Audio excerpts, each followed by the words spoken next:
Head linesman Steve Murphy, and back judge James Picasso. Their experience and integrity qualify them for their important role in this contest. The Chagrin Valley Conference expects everyone to adhere to our sportsmanship standards, respect everyone always, demonstrate leadership, take responsibility, be a role model, and encourage others. The Chagrin Valley Conference will not tolerate harassment or discrimination of any type from any players, coaches, or fans.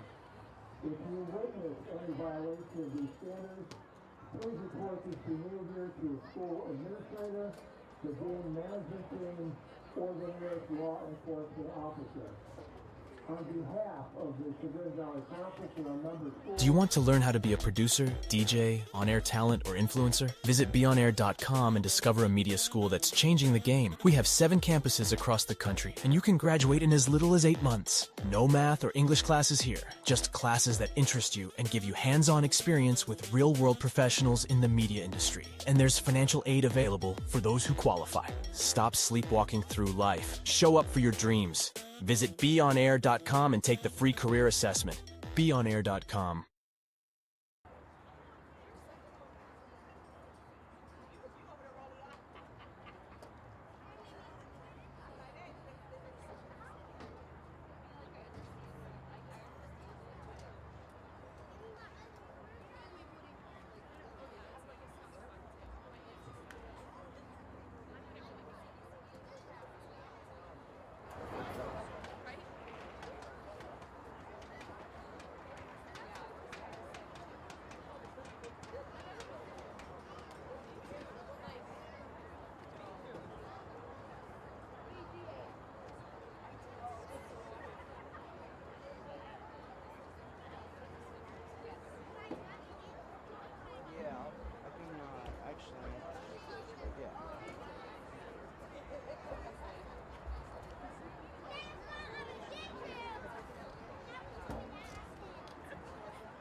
At this time, we ask you to please stand and gentlemen remove your hats for a pregame prayer.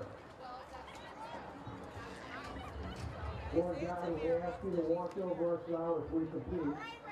Keep the players safe and help them to perform to the best of their ability. We thank you for our coaches and tonight's officials and ask you to bless them as they assist us in becoming better athletes and people. Help each team to work together in order to play the game with a greater sense of unity. We thank you, Lord, for providing us with the strength and talent to play this game. Help us to remember that we do all things in your name. Amen. We ask you to please remain standing for the playing of our national anthem, the Star-Spangled Banner.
Welcome in, folks. Act 2 of another doubleheader here on CVC TV. The matchup tonight here on this beautiful Saturday evening in Northeast Ohio. The home Trinity Trojans taking on the visiting Cardinal Huskies here on ChagrinValleyConference.com. Kyle Cornell, AA Anthony Alford with you.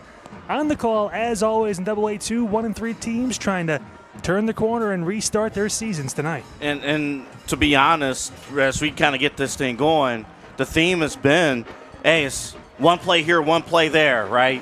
That could make a difference, make a huge difference, and turning things around. And that's what both of these teams, that's what they're looking for.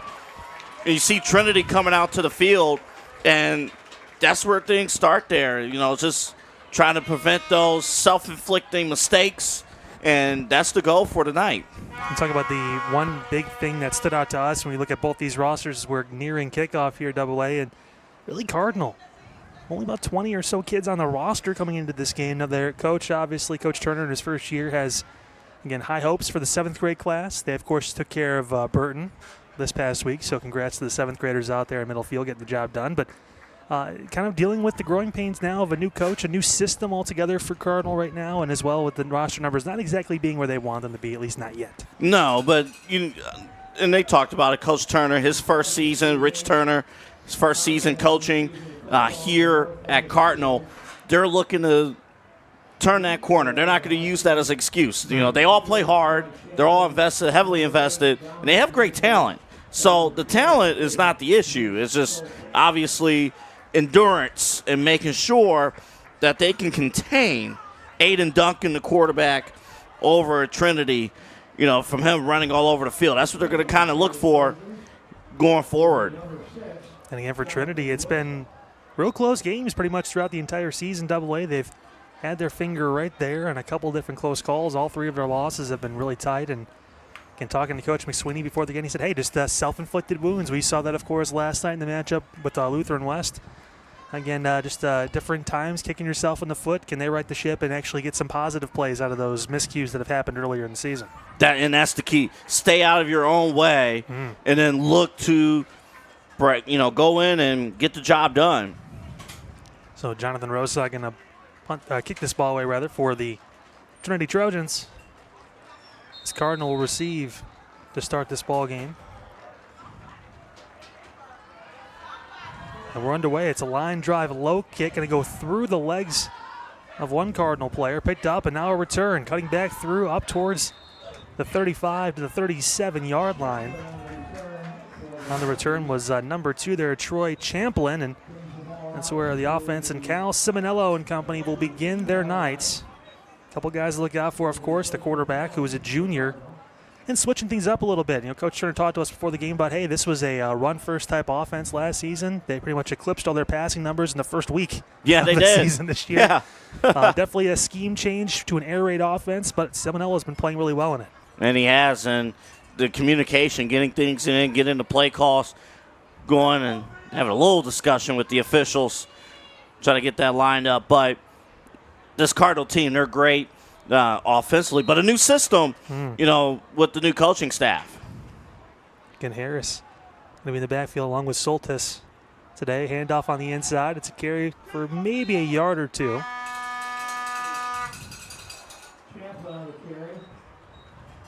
That was actually number 23, Chase Harris, who is going to be splitting time with Reese Soltis back there, running the football for Cardinal.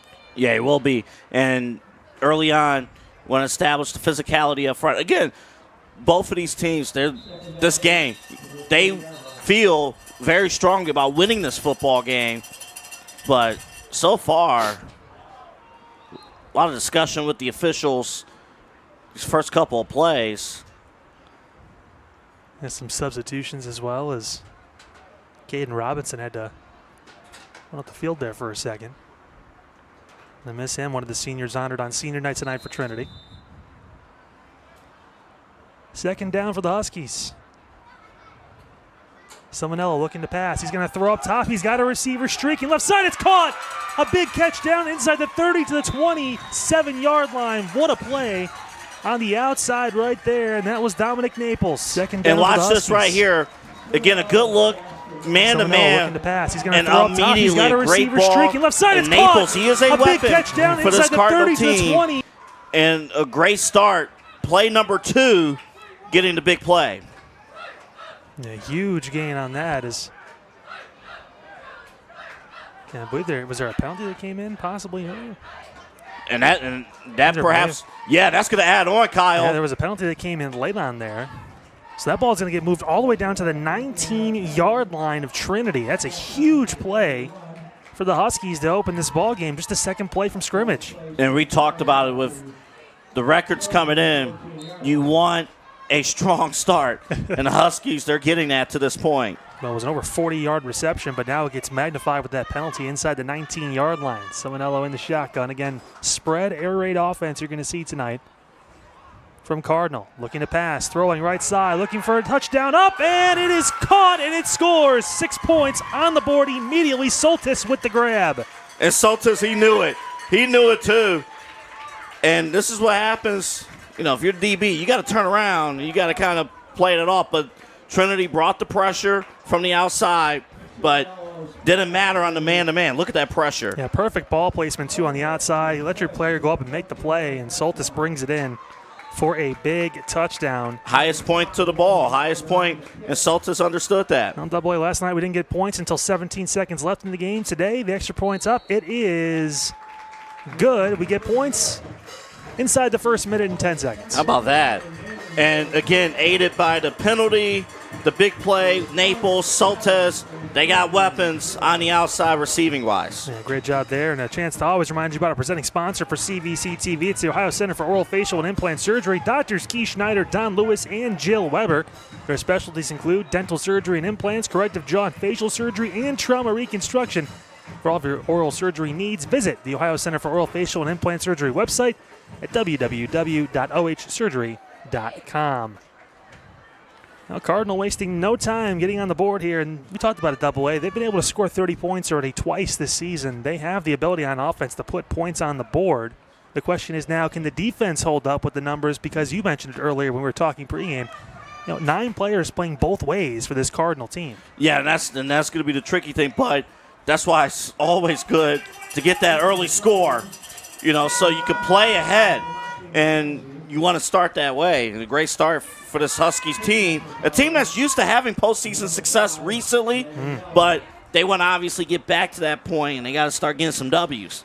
Landon Gallagher going to boot this one away.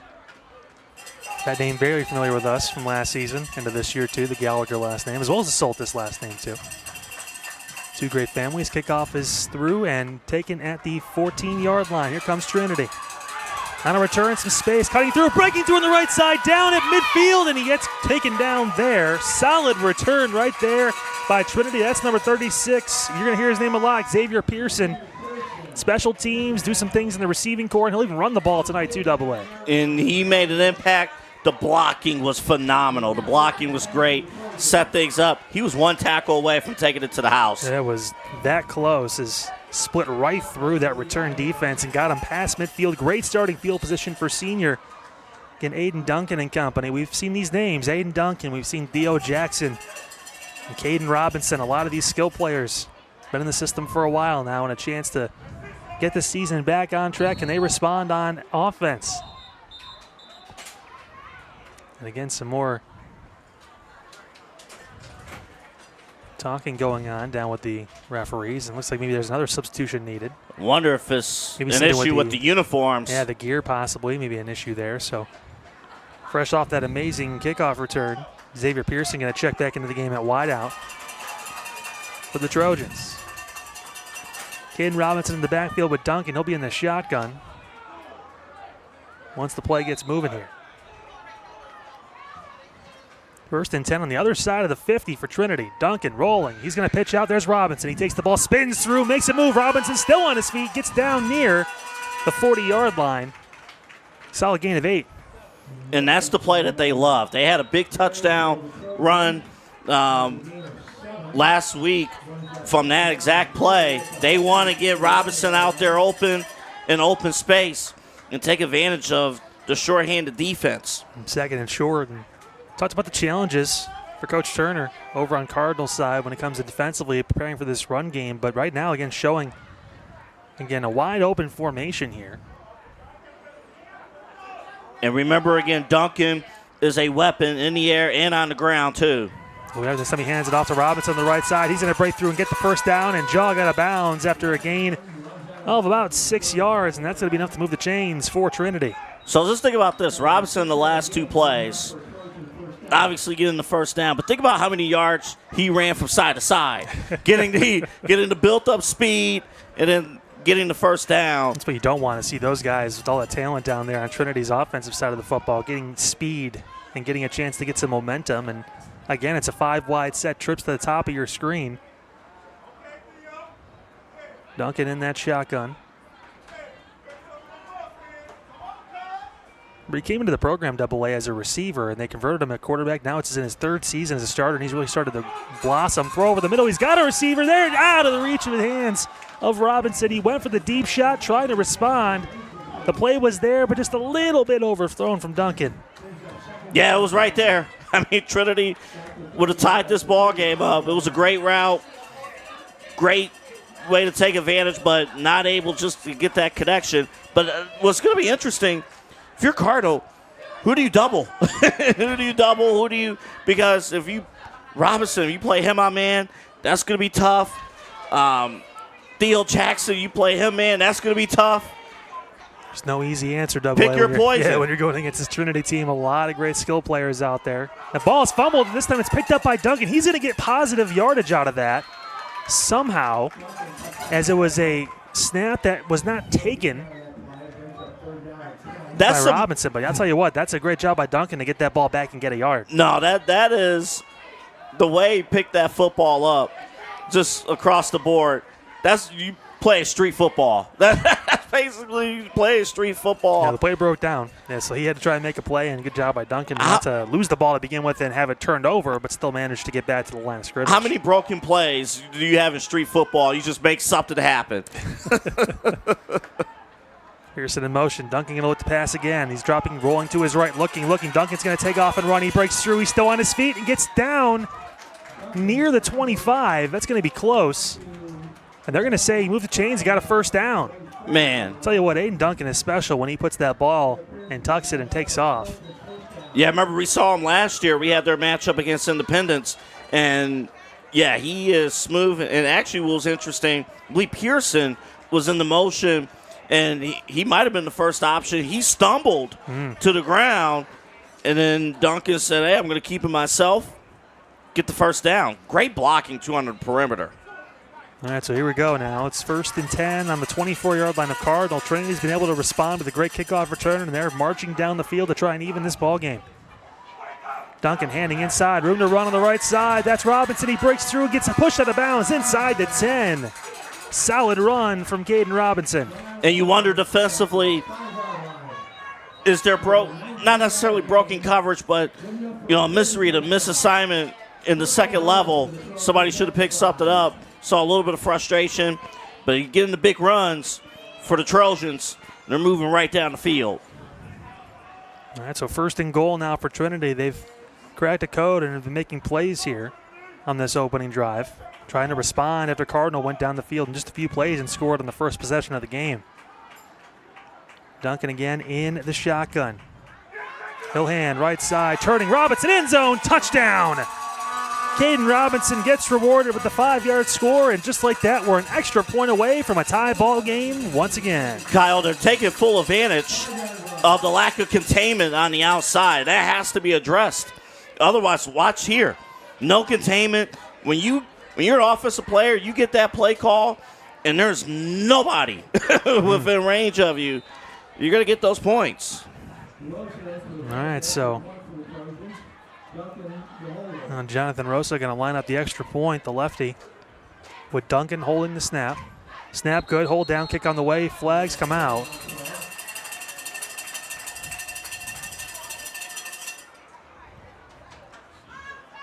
And it was a legal procedure, so they're going to back that one up, and it's going to be a longer extra point here.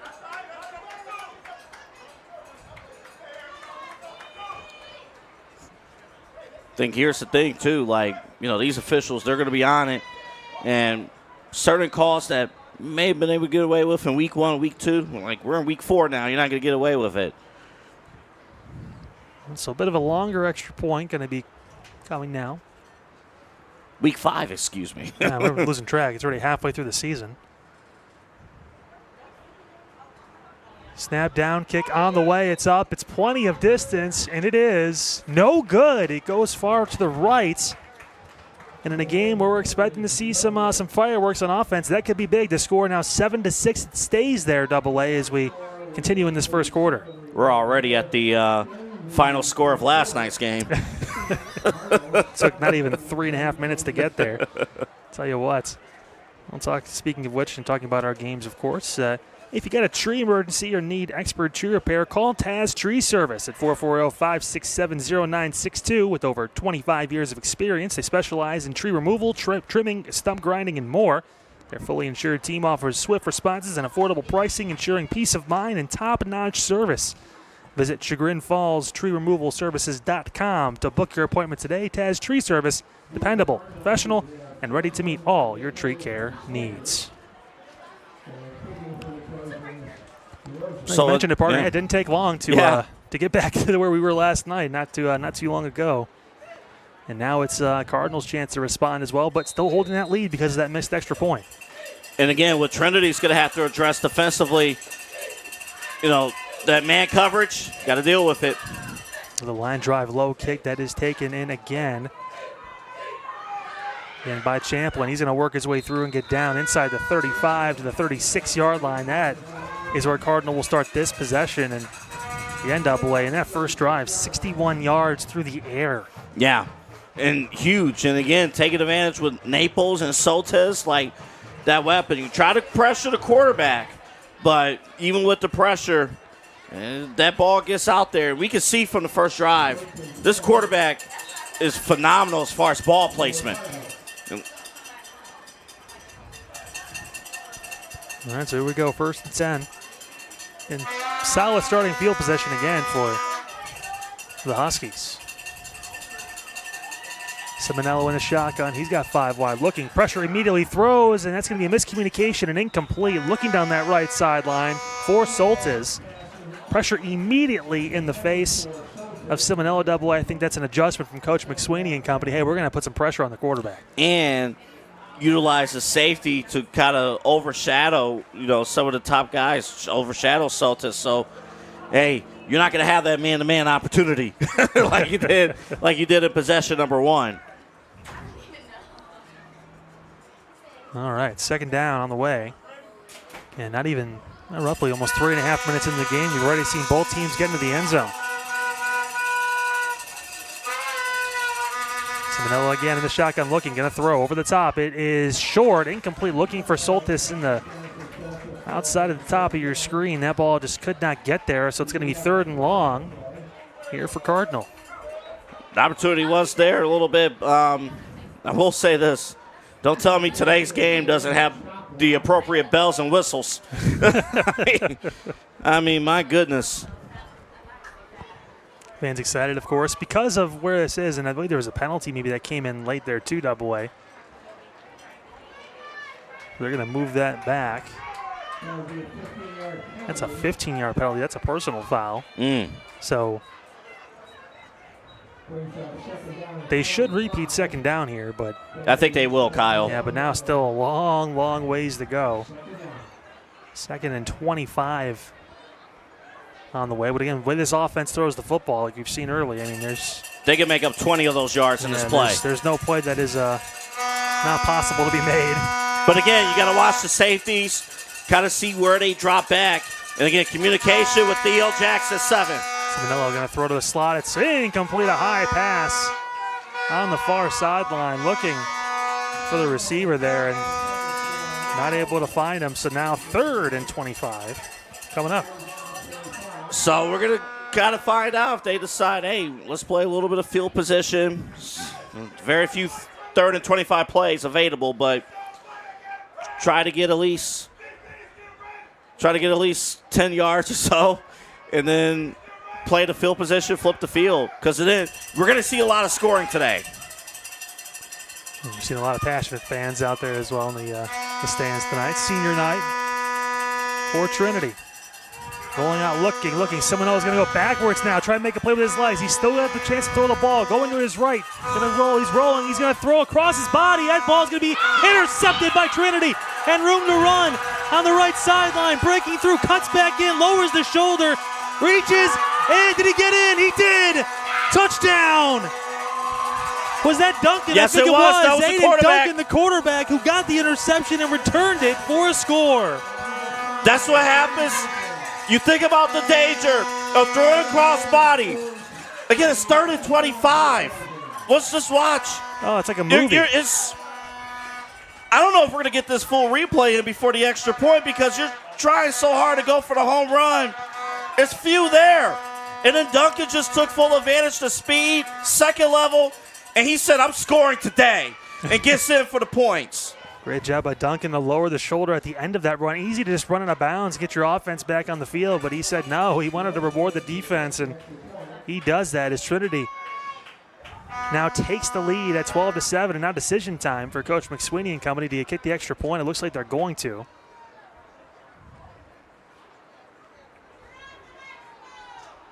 As Rosa's going to line up again. Snap good, hold down. That's a low kick, and that is no good. It was actually tipped. It was blocked, but I think they jumped early. Cardinal. And there's a flag, and so half the distance, which for an extra point is about a yard, but still a chance to kick it again, and also a chance too if you're thinking about maybe going for two here, you get a little bit closer.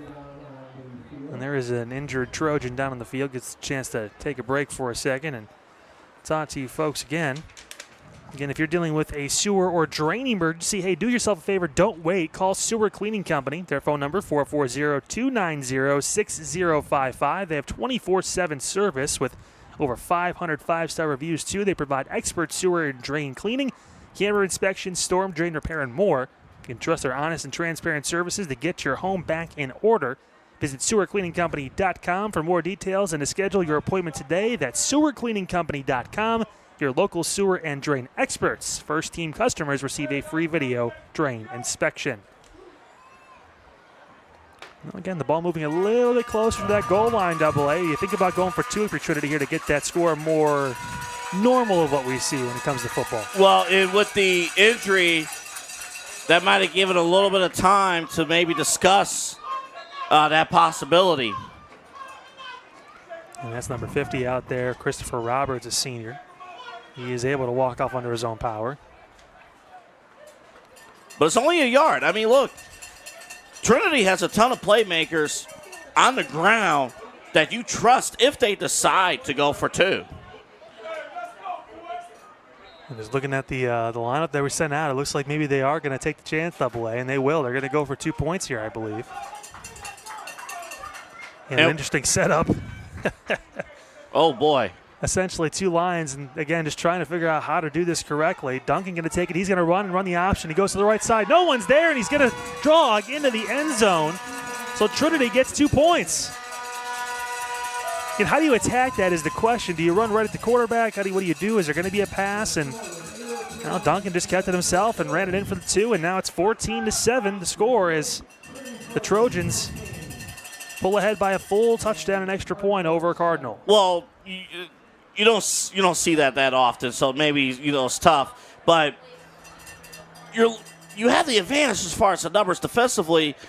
If you kept Duncan inside between the tackles, you got several defenders there. Well, there was 2 blockers that ran with them, so you're talking about linemen trying to keep up with Aiden Duncan. It's going to be tough for anyone. But it's more of you're not used to seeing that formation at all. Mm-hmm. And usually if you do see that formation, those linemen are going to eventually come back to the center to line up for the traditional extra point.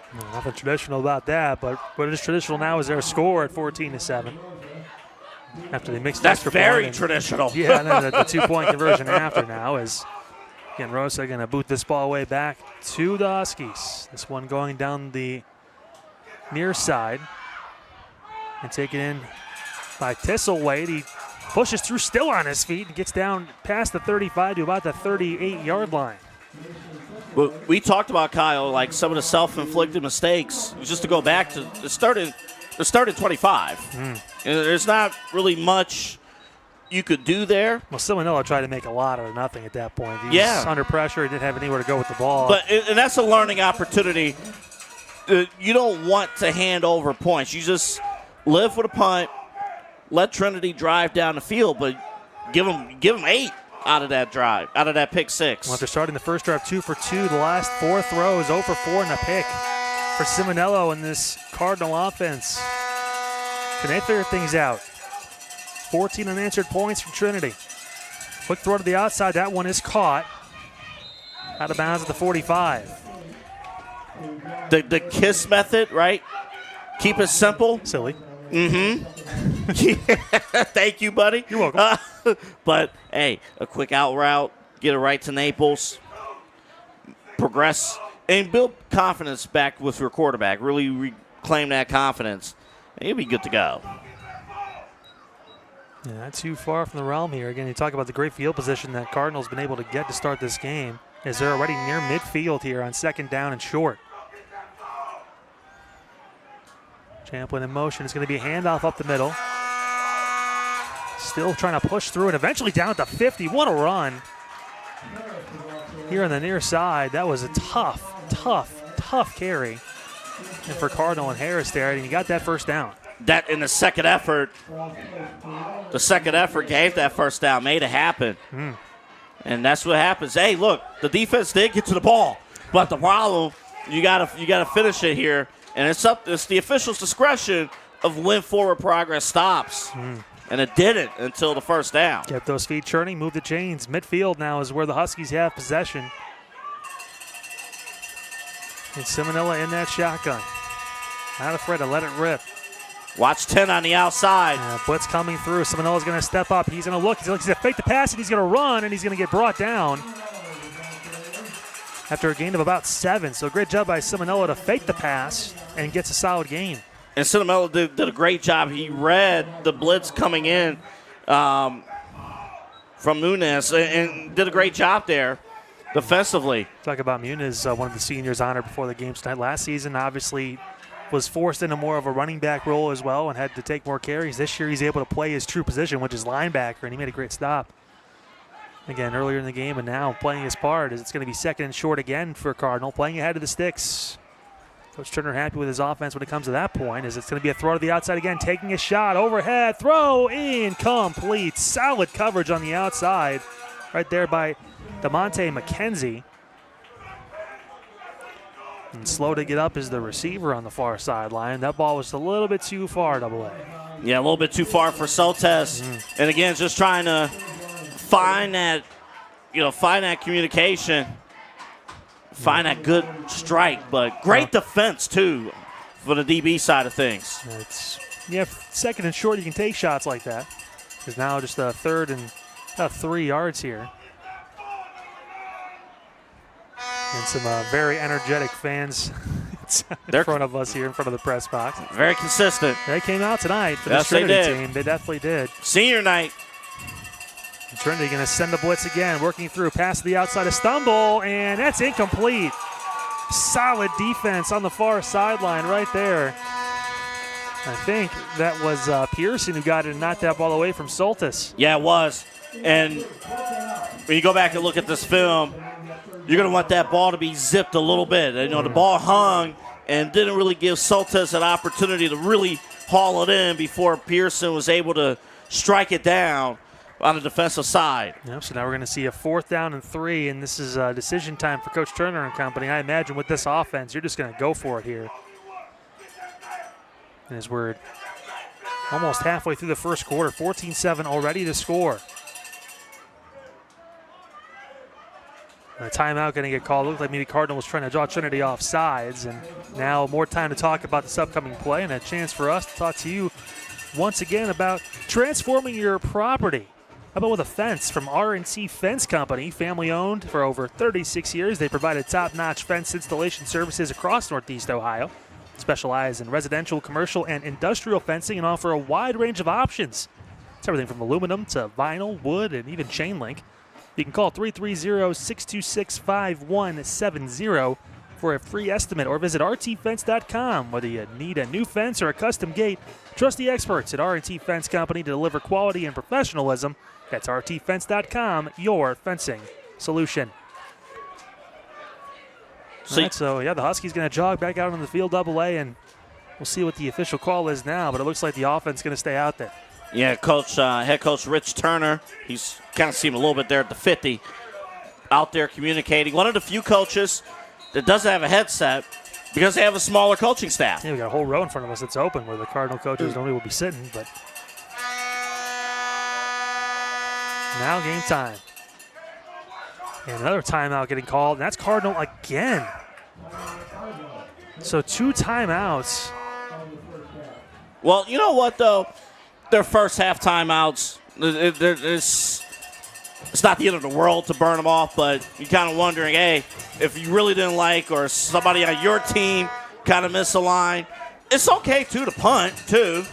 I mean, I know you're on the other side of the field, but pin Trinity deep, inside the 20, inside the 10 perhaps. Well, you talked about that drive that Trinity started, the one offensive drive they had. They started around midfield and, again, went down pretty quickly and scored.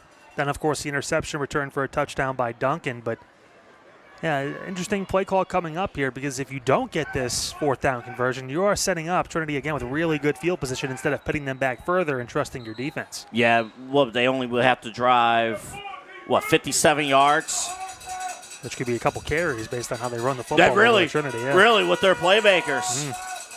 The offense is going to stay out there again. Here we go, 4th and 3. I imagine we're not going to burn all 3 timeouts, so we'll see what happens now. On the sideline for Coach Turner. Seminole in the shotgun. But the pass is quick out. It's caught, and that should be enough for a first down. It took some time, but eventually they got it through. Champlin makes the catch and moves the chains. It worked. That's what you got to look for.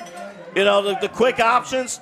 And this offense has been operating in a better fashion since, hey, when you don't need to go for the home runs all the time. Singles sometimes will get the job done. I tell you what, 8 yards on a single, I mean, that's still pretty good. You'll take it. You'll take that, 100%.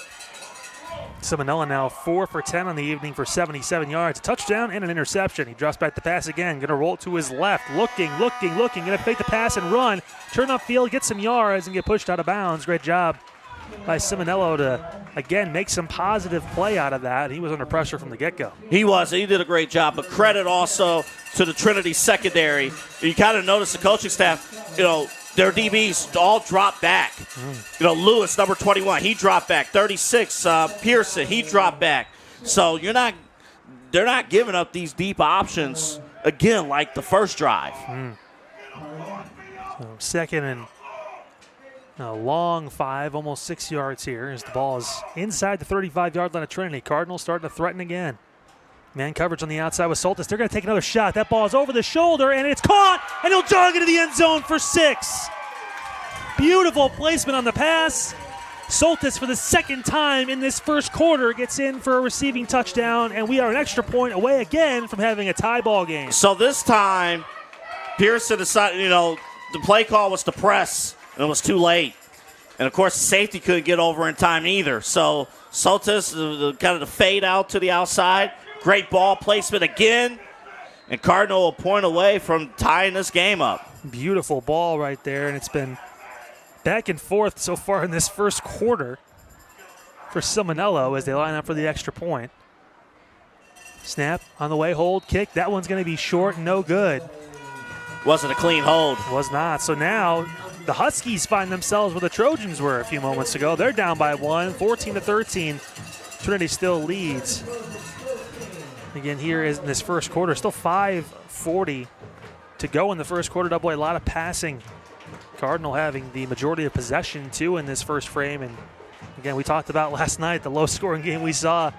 This is complete opposite. Very different from Luther Weston Madison. Complete opposite. Yeah. If you took away the 17 seconds from last night. But, hey, offensively, Cardinal has really, kind of asserted what they want to do. They'll run a few times, but they're pass first. I mean, and they want big plays, but really it's more when they contain themselves, they're good. But I mean, the ball placement is amazing. Perfect, and Soltis read the perfect route too, fading off a little bit on the pressure from Pearson as the ball is going to get placed down at the 40. That's where the Huskies will kick it off. But you talk about Simonella tonight, 5 of 11, but for 113 yards and 2 touchdowns with 1 interception in the first quarter. Mm-hmm. So he could be in line to have a big day again. As we expected some offense tonight, some fireworks with 2 teams that know how to score some points. We're going to see, too. This has been a story of CVC if they're going to kick to the returners in the back. And it's going to be an onside kick on the left side. That ball is still up for grabs on the floor. Who got it? We'll see. And it's going to be recovered by Trinity. That was close. Give a lot of credit right there to Kamari Maribel that made the play. It was bobbled at first, but he fell on it. And I tell you what, Cardinal almost caught Trinity off guard there. Man, Coach Turner. So taking some shots and some chances. But great job by Trinity, again, just being ready for it. And, because, again, that could have been a disaster, of course. It almost was. Almost was, but instead now it's going to be Trinity football near midfield again. So some solid field position. This is the downside of the risk, AA, when you take it. That if you don't get the ball, now the Trojans have fantastic field position with their star quarterback, Aiden Duncan. And this formation worries me because, who are you going to? No, Duncan's going to hand off on the left side. Solid stop there and eventually brought down. Great defense on the close side there. That was Mitchell Massey who got in and eventually took down DeMonte McKenzie. You know what that tells me, too? Defensively, even though it's 5 wide, the defense is expecting to run. So maybe at some point Trinity is going to have to go up top in this formation. You're going 4 and last play 5 wide. Surprise Cardinal go up top.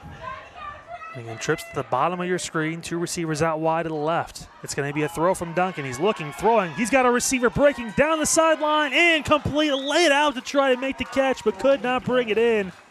Oh, it was McKenzie who got down there and almost made the big play.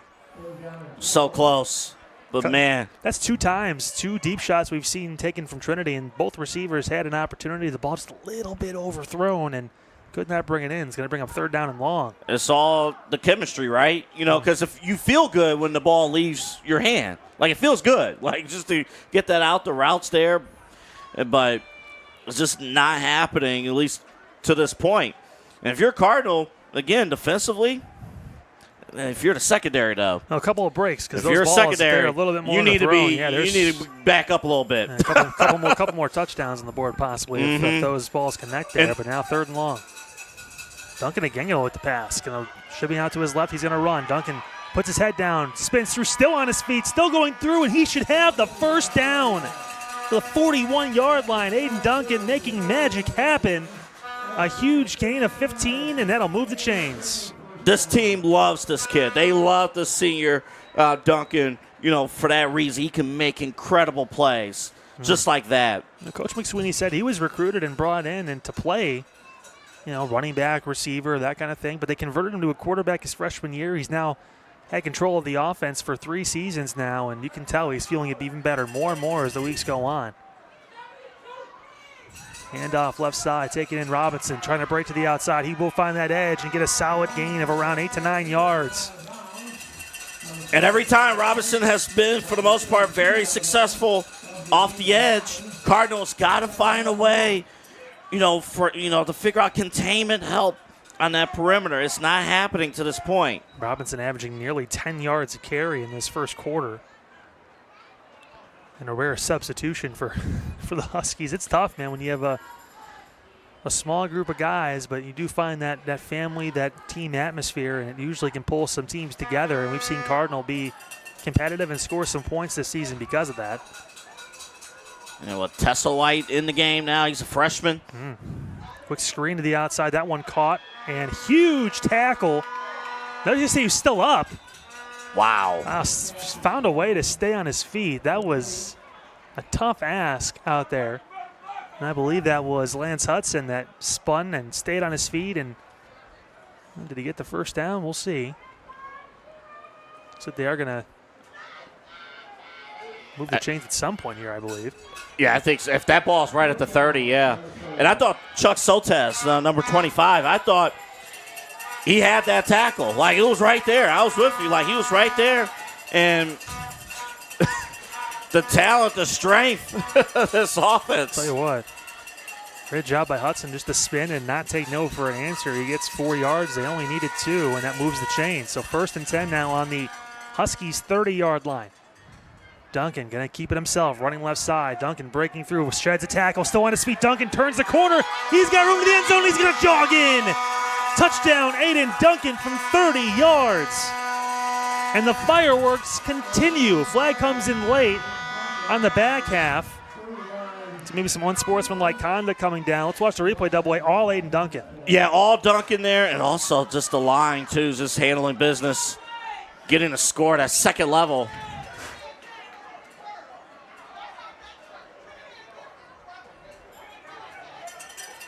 Yeah, so a late penalty coming in against Trinity. I imagine I'll be assessed on the kickoff here on sportsmanlike conduct. Against the Trojans, so the touchdown is good. Yep. The ball's going to get moved back a little bit when they kick the ball off here, but impressive run by Duncan, who now has an interception return for a touchdown and a rushing touchdown. Can he make it the trifecta and throw for one later? We'll let you guys know. He's trying. He tried a few deep threats. Yeah, he had a couple opportunities. But Caden Robinson, though, as well, like his ability as a playmaker. They have multiple playmakers on the ground. And Trinity's showing it. So Trinity may look like for a second they were going to go for 2 here, but the kicker is out there. Remember that. Rosa, Jonathan Rosa. Yeah, Duncan does hold for Rosa. So there's always the possibility. You never know with Aiden Duncan what he can do out there. You know, that's a tough responsibility, too, as the quarterback. You know, and if you have a bigger roster, it's usually the second-string quarterback who's like the holder. But sometimes as the starting quarterback, that's your responsibility as the holder. All right, so Rosa is going to line this extra point up. Snap good, hold down, kick on the way. That one is high arcing, and it is good. So the score 21-13. The Trinity Trojans leading the Cardinal Huskies here on CVC TV.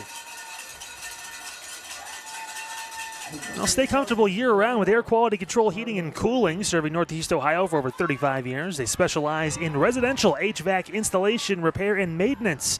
From air conditioning to heating, they handle it all. Need to have emergency services? Well, you can just call 24/7 at 216-531-5202 and ask for Joe. Or you can visit airqualitycontrolhvac.com for more information and to schedule your appointment.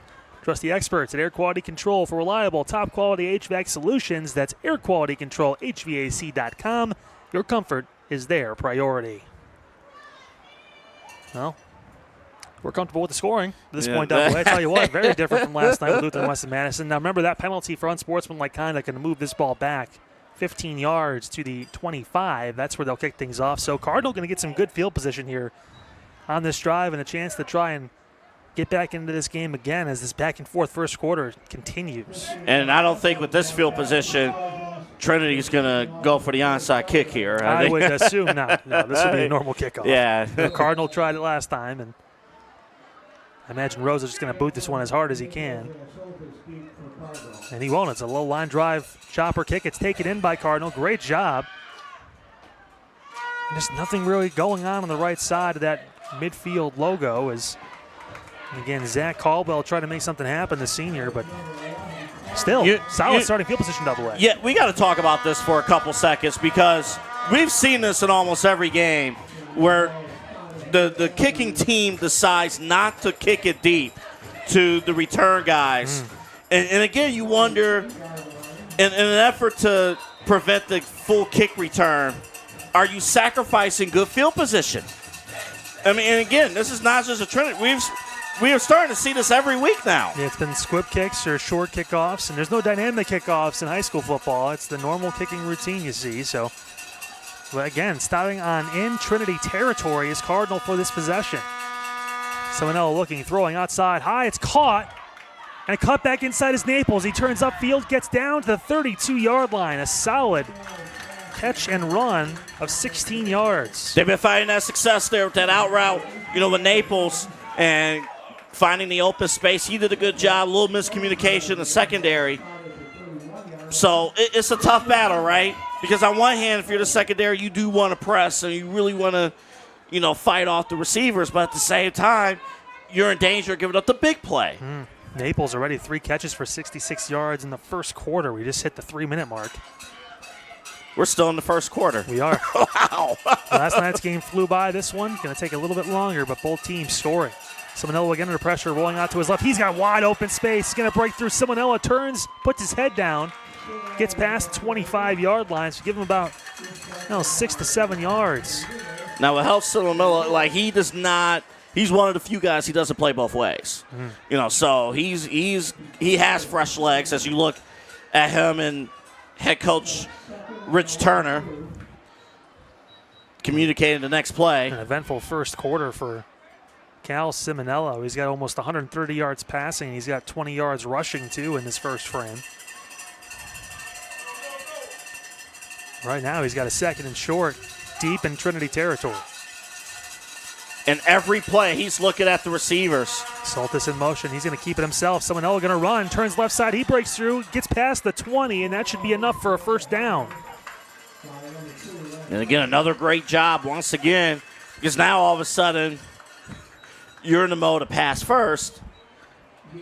The talent is there too on the ground. We got to respect Soltis running that cross and the wide receiver sweep. We saw Robinson do that earlier in the game for Trinity. Now against Soltis, who already has 2 touchdown receptions, you want to try and keep the ball out of his hands if you can if you're Trinity. And you respect that threat, but forget that Simonello can run too. And remember, again, this Trinity defense, you see it, only 3 down linemen. So there's opportunity between the tackles. Trying to get some speed out there. They know how fast this Cardinal team is. Handoff up the middle, it's Harris. He cuts through and knifes in for a gain of about 3. And we talked a little bit about this last night, but some of those breather plays, you want to kind of mix things up. So a safe run on the ground, which we haven't seen much of with this offense. Not complaining. I'm just saying we just haven't seen it. Just keep things, keep mixing it up. 12 pass attempts to just 7 rushes. So, again, holding true to that air raid offense, seeing a lot more passes. You're usually going to see about 2 to 3 times more throw than you are a rush in a typical air raid. Champlin in motion, rolling. Soltis throwing over the middle. That one's caught. And breaking through and down inside the 5. Solid catch. Solid throw on the rollout. And that was Soltis again with his 3rd catch. Man, I'll tell you what, Reese Soltis is all over the field.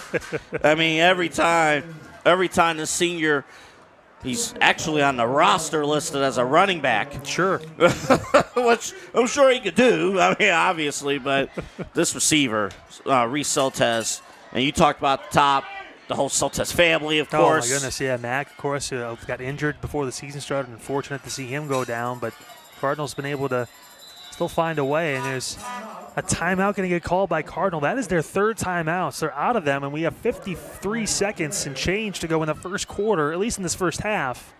They're done. No more timeouts. Hey, but guess what? I mean, when they had to burn those 2 timeouts. They found a play and got a first down. It worked. When there's a will, there's a way, and Coach Turner sees a way. He just needs to talk to him about it for a minute. I mean, again, this family, the Soltis family, we talked about it like every year when we cover Cardinal football here on CVC TV. Even the athletic director, Jimmy Soltis, it runs through. If you get an opportunity to go to Middlefield to watch Cardinal play at home, you'll see their entire family, that whole thing showing out. It's crazy when you have a football family running through your program. Yeah, of course. Talked about Max out for the season. Number 55 was a linebacker, and Coach Turner said excited to coach him. Unfortunately, not on the field, but still on the sideline helping out. And it's just part of that tradition. It's part of that Husky tradition they have with the Soltis family. Also, we mentioned the Gallaghers. Aiden last year, Landon, a junior. We'll see him during basketball season. Yes, as well. we will. Can't wait. All right, 1st and goal. And that's going to be, I believe, a false start on Cardinal. Some flinching on the outside. So they'll move back 5 yards. And I wonder how much And, obviously there's no crowd on the Trinity. I'm sorry, it was worth stopping my commentary for, but yeah. I thought I was going somewhere else, too. That's you as a dad, by the way. I got flashbacks right now listening. Well, we're going to try again, Double A. First and goal from the 9 now. Simonello in the shotgun, looking, throwing a fade to the outside, looking, just in and out of the reach of his intended receiver. He tried to hit Champlin on the bottom of your screen, but could not bring it in. That was close. Nearly had the opportunity. So that was actually Naples, by the way, that went for that ball. And that connection they have is pretty special, but it's been back and forth to this point. My dad used to yell during the entire game. How did he have a voice when he was done? Like, a little bit. As a ditty, yeah, that's a good question. Like, a little bit. Like, the entire game. He was like, Ant, get to the ball. Hey, Dad, I'm the water boy. He said some other words we can't repeat on this broadcast. Oh, but no, yeah. That'd be in trouble. Quick pressure throw, middle, and it's incomplete. I'll tell you what, pressure immediately on the quarterback. That time he went for Champlin, but no dice. And now a third down and goal from the 9 for Cardinal. So you now see the impact of the false start penalty. Because think about it, when it was only 4 yards you had to go, the playbook a little bit more open. And this is the interesting part, and we'll ask, is this 4-down territory?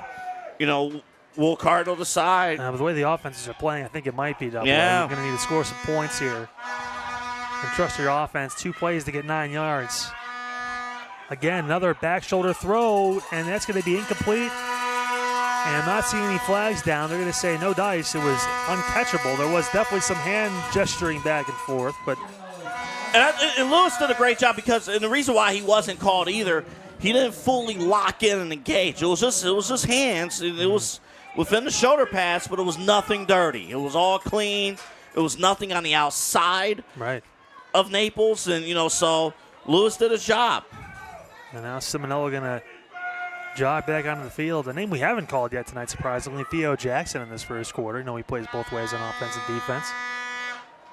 But he is communicating on every play at the linebacker position. He's getting pressure, too, on the quarterback. And there's some more. Another quick pass. Outside throw. Up and incomplete. That ball was nearly intercepted. Pearson was in there, a few other defenders. And that's going to be a turnover on downs. The Trojans going to get the ball back on their own 9-yard line. A great job by this defense. Taking full advantage. Again, the penalty, the false start. And Cardinal could not gain hardly anything, on that. And, obviously you hear the fans, too. Late, Double A. Hold on. We got a flag here. Maybe a sideline warning for Trinity. So it shouldn't result, I don't believe, in any, yardage getting lost here, but just a warning for the Trojans. Yeah, usually the first sideline warning is just that. It's really a warning to the field. And then the next go-around, they'll actually be resulting in yards. So it will be first down and goal from their own 9-yard line. Trinity's defense makes the stop. Now the offense comes back onto the field. Duncan going to keep it himself. Running left side. He's got a lot of room. Aiden Duncan breaks through. It's a foot race. Cuts back inside. There goes Duncan. 30, 20, 15, 10, 5 touchdown. There's a flag on the back half of the play, though. Oh, boy. Oh, here we go. There is a flag, and Duncan, that would be, if it stood, a 91-yard touchdown run, but it felt like, I think he just now saw, you saw the hands on the knees, and Duncan, all that effort to get down the field, but he's going to have to bring it all the way back. It felt like that entire side of the field was cleared. It was. But you see there was probably a reason for that. Now the boys in blue tonight have to jog back as the Trojans are going to be going backwards instead of forwards. Holding going to be called, and that's a tough penalty right there for Trinity. That was a 91-yard touchdown run for Duncan that's off the board. And again, we all know the impact. Like, Trinity had to stop on the 4th down. They could have put this up by 15 points. Instead, still up by that score, and they're going to get moved back. So technically, they still got a gain of 3 on the play because it was 10 yards from where the penalty happened. That is true. So not completely negative. I mean, obviously, you would probably have the touchdown if you could prefer it, but I don't think the fans agree with you, Kyle. I know you got the positive reinforcement there. I mean, you're not wrong. I mean, I'm just. It could have happened at the line of scrimmage. They could have went back. It could have been. Yeah, I tell you what, you'll take what you can get here. And of course, they wanted 6, but instead they'll have to line up again with 16 seconds to go in this first quarter. It's been a score-heavy first frame. And I don't think Duncan's going to run on his legs again. Not this quarter as he hands it off up the middle of carry. And there's Jackson for the first time tonight. We get to call his name. No, actually, I'm sorry. That's Robinson who got the run. And for some reason, the clock stopped. I think it was perhaps a sideline warning again. Another sideline warning. Okay. This time it's on Cardinal for a sideline warning. So each team getting their own. And the clock's going to roll out, and that should end the first quarter, and it will. The score 21-13. The home Trinity Trojans leading on senior night. The visiting Cardinal Huskies by 8 here on CVC TV. What a first quarter, double. Wow. Well, last night in Lutheran West, we were talking about the defensive showcases. You know, the story's been turning in that front. Tonight, here in Cuyahoga Heights, it's been big play, home run, certain stops as well. You know, we just saw the big play that was called back. So we're in for something here at Trinity here tonight. Of course, in Cuyahoga Heights, Ohio, it's a beautiful night for high school football on this Saturday. So happy you're joining with us. We're also very happy that the sun has set now. I'm all for longer days, but when it comes to high school football and when you're on this side of the ends of the sideline, you prefer that sun to be down? Uh-huh. Could not see a thing for the first 20 minutes of us being here, but I'll tell you what, we're good now. Yeah, so great not set now. Yeah, right. Last night, I mean, we're probably hitting about halftime right now, and with the pass-first offense, 17 pass attempts in that first quarter for Cardinal. They had possession for the majority of that first frame, but Trinity still finds himself up. They made the big plays to respond. And the big plays, and you see it there with Trinity. And, again, Robinson, Duncan, you know, two of the guys that we've kind of really saw for Trinity really, you know, when they have the football in their hands. What do you do defensively? What do you do? And it's been tough. It's a very tough ask as it's going to be, I believe, second and short on the way as we kick off the second quarter. Trinity marches back onto the field. Up by a score, looking to advance their lead. Aiden Duncan just had a 91-yard touchdown run taken off the board with the penalty. Duncan hands off. Robinson, far side, is going to turn around and go backwards and is going to lose yards. I think Robinson tried maybe to switch field on that. I thought maybe he was going to throw it back to Duncan at one point, but instead it's going to be a huge loss, and it's going to be a long third down coming up inside their own 10-yard line. I thought there was going to be some kind of a pitch or some kind of another receiver was going to come the other way. Whatever was supposed to happen, it didn't work. No, it's a huge loss, by the way, of about 10 yards on the play. So now it sets up 3rd and 12 on their own 8-yard line. So a big chance here for Cardinals defense to step up and try to force a turnover on, or at least a 3-and-out, as Duncan's going to take it. He's going to pitch out to the outside. That's taken in. Breaking through, still on his feet, cutting back to the inside past the 30-yard line. A solid play right there from Trinity. It was what, McKenzie? Yeah, McKenzie got the ball. DeMonte McKenzie on the outside and just cut up field, and tell you what, 22-yard gain, that's a first down. And an excellent job by the receivers on that side because the defenders couldn't get off their blocks. And quick throw, Duncan outside tipped, and eventually caught by McKenzie. Went through the hands of one receiver, and McKenzie caught it. He gets brought down at the 45, and that should be another first down. So it went over the hands of Washington, of Dylon Washington, number 22. Man, I'll tell you, be in the right place at the right time. DeMonte McKenzie making some plays in Trinity right now, running some hurry up, trying to take advantage of, again, this Cardinal defense. Duncan hands right side. Robinson blisters his way through the middle and gets a gain of about 7. And you're right, Kyle. This is where you start to take advantage of the lack of roster depth. You know, only 20 guys on the roster for Cardinal coming into this game. 21 guys. Essentially running hurry up here. And now Duncan will take a second. He'll get a play call in from the sideline and Coach McSweeney. Still trips up to the top of your screen. Robinson is the back on the hip. He'll take the handoff. Robinson turns upfield, gets the first down. Still on his feet. Big run there from Caden Robinson down to near the 35-yard line. He'll get marked out at the 38, and that's a first down for Trinity. 5'11", 190 pounds for Caden Robinson, and just for whatever reason, I don't know if the uniforms are slick or whatnot, but he cannot be brought down on initial contact. Well, tough to ask for anyone. Now Muniz in the ball game.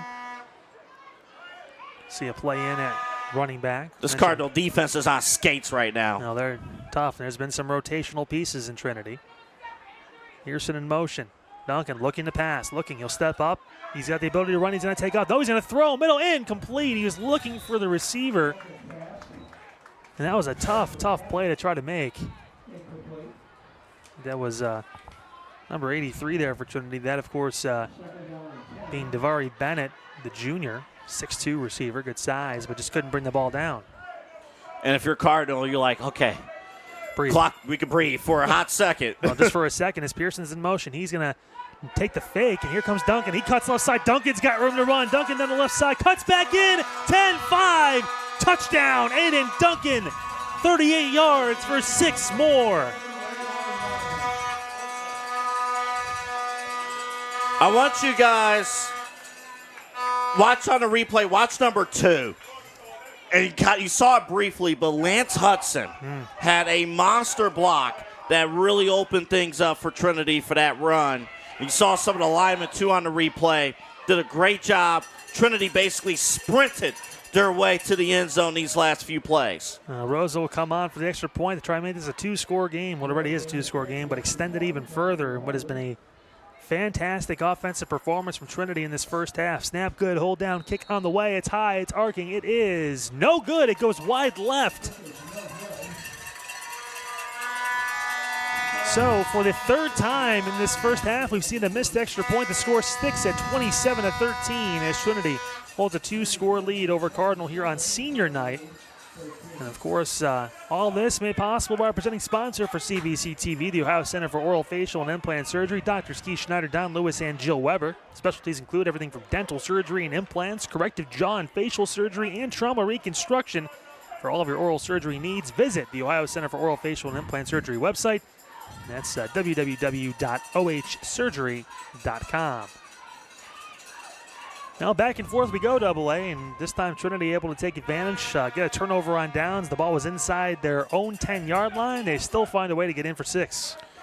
And that's been the trouble, just we see the weapons across the field for Trinity offensively.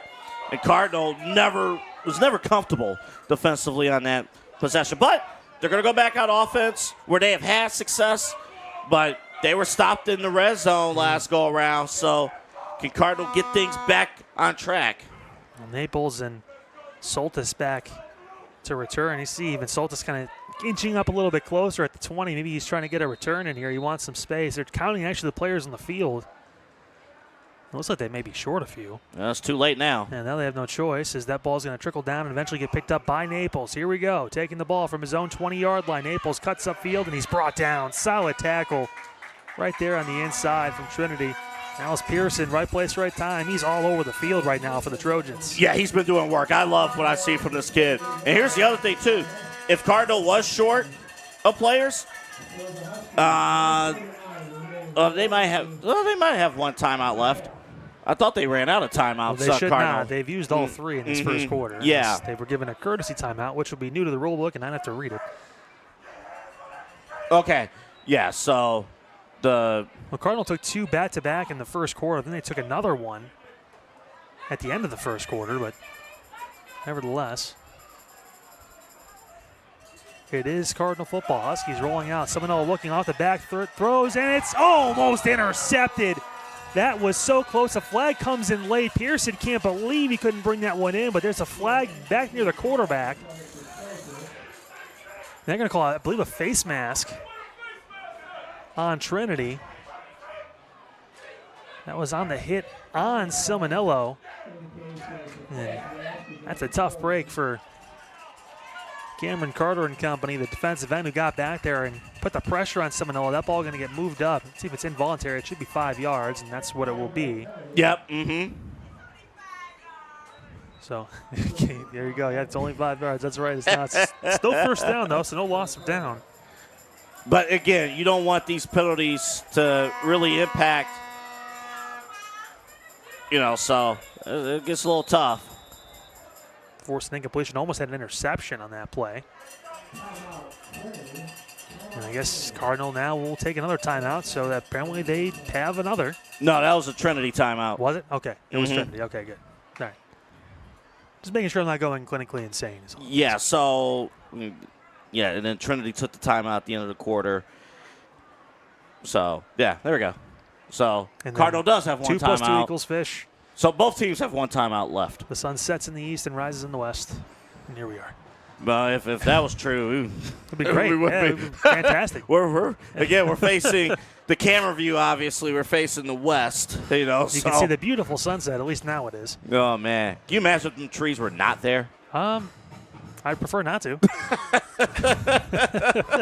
Look at this mascot getting in there. The dancing mascot. He wants this camera time. He's getting it. That husky. Trying to get some positive momentum to the team right now as Cardinal trailing by 14 points, 2 scores. There is more than 2 seconds remaining. Yeah, 9:44 to go here. That was the timeout clock in this first half as Silmanillo and company try to work things out. On the offensive end, rolling to his right, looking, throwing, dump off pass, out of reach, incomplete. Was looking for Champlin again. Great job by Muniz out there. Had and forced Silmanillo to throw the ball higher double A, and it just was out of the reach of Champlin. Yeah, and that's been going on a little bit there. And that play was working with Naples, but trying to again find that timing. That's been a little bit of the issue. But it's a culture, definitely a change. You talked at the beginning of the game, Double A, about the offense for Cardinal shifting gears and not being a run style offense. Open air raid, lots of pass attempts. It opens up the option for a lot of big plays, but also some miscommunications can happen. 2nd down and 5. Quick throw to the outside. That one's going to be caught. No, drop by Soltis. He couldn't bring it in. Muniz maybe got a fingertip on it, but Soltis had the ball in between the numbers and couldn't bring it down. It's going to force up a 3rd down. Yeah, again, we always say this, receivers have the ball in their hands and drop. Nobody feels worse than the receivers, And we were in Perry a couple weeks ago, and, their receivers – it just wasn't happening. Possibly 21 points off the board in that game from those drop touchdowns. Hey, the conditions were rough tonight. A bit humid out there. And Champlin in motion. Another rollout. Someone else fakes the pass. Throw. Steps up. Tries to make the play. Did he bring it in? No, it's incomplete. A diving Soltis almost had it. But now 4th and 5. And again, decision time for Coach Turner and company to bring the punter out. Yeah, that ball just hitting the ground. And I think you do have to punt. I know there's a huge temptation to go for it, but you don't want to run the risk of giving Trinity short field with this score. Put some, trust in your defense. Force Trinity to drive down the field again. So it will be Gallagher who's going to punt this ball away. Again, Robinson going to wait back for the return. Check that. That's actually going to be DeMonte McKenzie back there. McKenzie's made some big plays here recently. You make another on the return. Good snap. Kick is off. It's high. It's arcing. It's going to be around midfield where it goes out of bounds. See where the official spot is, but it should be around midfield. The officials walking that back, and they're going to mark it down at the 47-yard line. So not a very far punt. And again, great field position for Trinity as they try to keep the momentum going on the offensive end. Did they want to sacrifice, field position, because again, McKenzie, as you mentioned, could have had a big return, but, we're going to punt away from him, so you do that, you do sacrifice field position. And Gallagher, who's not listed as the punter, he's actually listed as a receiver and a defensive back, but he does handle the kickoff duties. We know that, and they do have a punter listed on the team, but, and of course, is Charles Soltis, one of the Soltis clan. So this defense is going to have to buckle down here because this Trinity offense, they're loaded with confidence as far as what they want to do with the football, and they attack. And Duncan in that shotgun, going to keep the ball hand off. No, he's going to keep it himself, run through, breaks a couple tackles, still on his feet. Duncan tries to cut through, still going, still passing through, and gets down. After a gain of 8, he was tackled about 5 different times on that run, Double A, and still found a way to get 8 yards. And Duncan, I'm not sure if he was even thinking, too, if Pearson, 36, was in the right spot. Maybe pitched to him that far into the play. But Duncan made the right decision. He put his head down and said, I'm taking this one. He just crossed the 100-yard threshold rushing the football on that carry. Again, Trinity they had a few opportunities, few attempts to go deep. Didn't work out too well, but they're just attacking on the ground. Late sub in is Gallagher on the defensive end. As Soltis had to check out for a moment. He's on the ground trying to stretch through as Robinson got the end around. He turns upfield, splits through, and gets the first down past the 35 down to the 34-yard line. That's going to move the chains. We was talking about the roster size for Cardinal. The roster size for Trinity has just jumped, year to year. 50 players now on this roster, Double A. It's crazy to think about, but you still see the normal names you normally see with Robinson and Duncan and these seniors that are still hanging out. But it's going to be a change of guard next season for now, trying to get these guys on the positive track. And right now, Trinity in a good spot to do so. And I know you had a great question to Coach McSweety before the game. It's like, you change things up. I'm like, no, it's still plan A going forward. And Duncan fakes the pass, rolling to his right. He's going to watch a man miss and keep going. Duncan slippery. It's like an ice rink out there, and he gets down to the 20-yard line. 14-yard gain. Again, Duncan was getting chased down and just found a way through. I think Reese Soltis almost had him in that backfield, and it just slipped away. That's a tough play to make there in the open field against Duncan. That is tough to do. He is so quick. And so elusive, too. You saw him kind of jog and then just stop on a dime. And Soltis, who had a full head of steam, just sped right by. And Duncan turned upfield and got the 14 yards for another first down. And Trinity again moving the ball. It's tough, man. It's just... It's a tough ask to stop Aiden Duncan right now. He's just on another level running the football. And a couple of rushing touchdowns in this game already. And you still got to respect his passing abilities, too. He definitely has those, too. And speaking of which, Duncan looking to pass, going to dump off to that side. It's short. It's complete, I believe, to Jackson. He's going to go down at the 20, so no gain. That's the first time we've called Theo Jackson's name tonight. And you're looking for small victories there. But even still, like with Trinity offensively, to still presenting passing threat, and you see Jackson involved offensively there too. So to present that passing threat, you're telling Cardinal, you got to respect us in the air too still.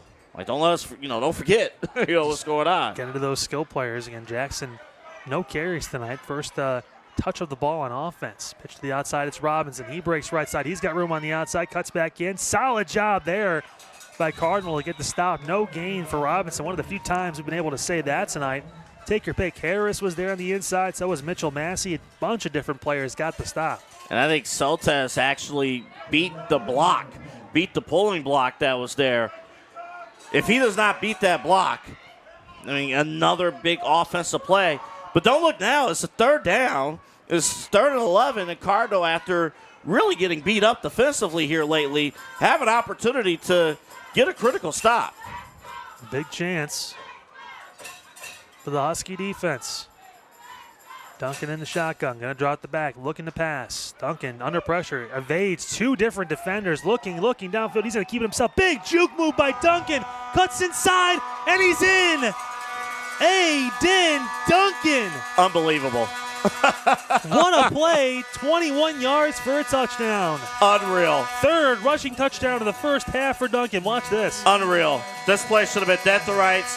But when you lose containment against Duncan and you let him do the rest, they needed 11 yards for the first down.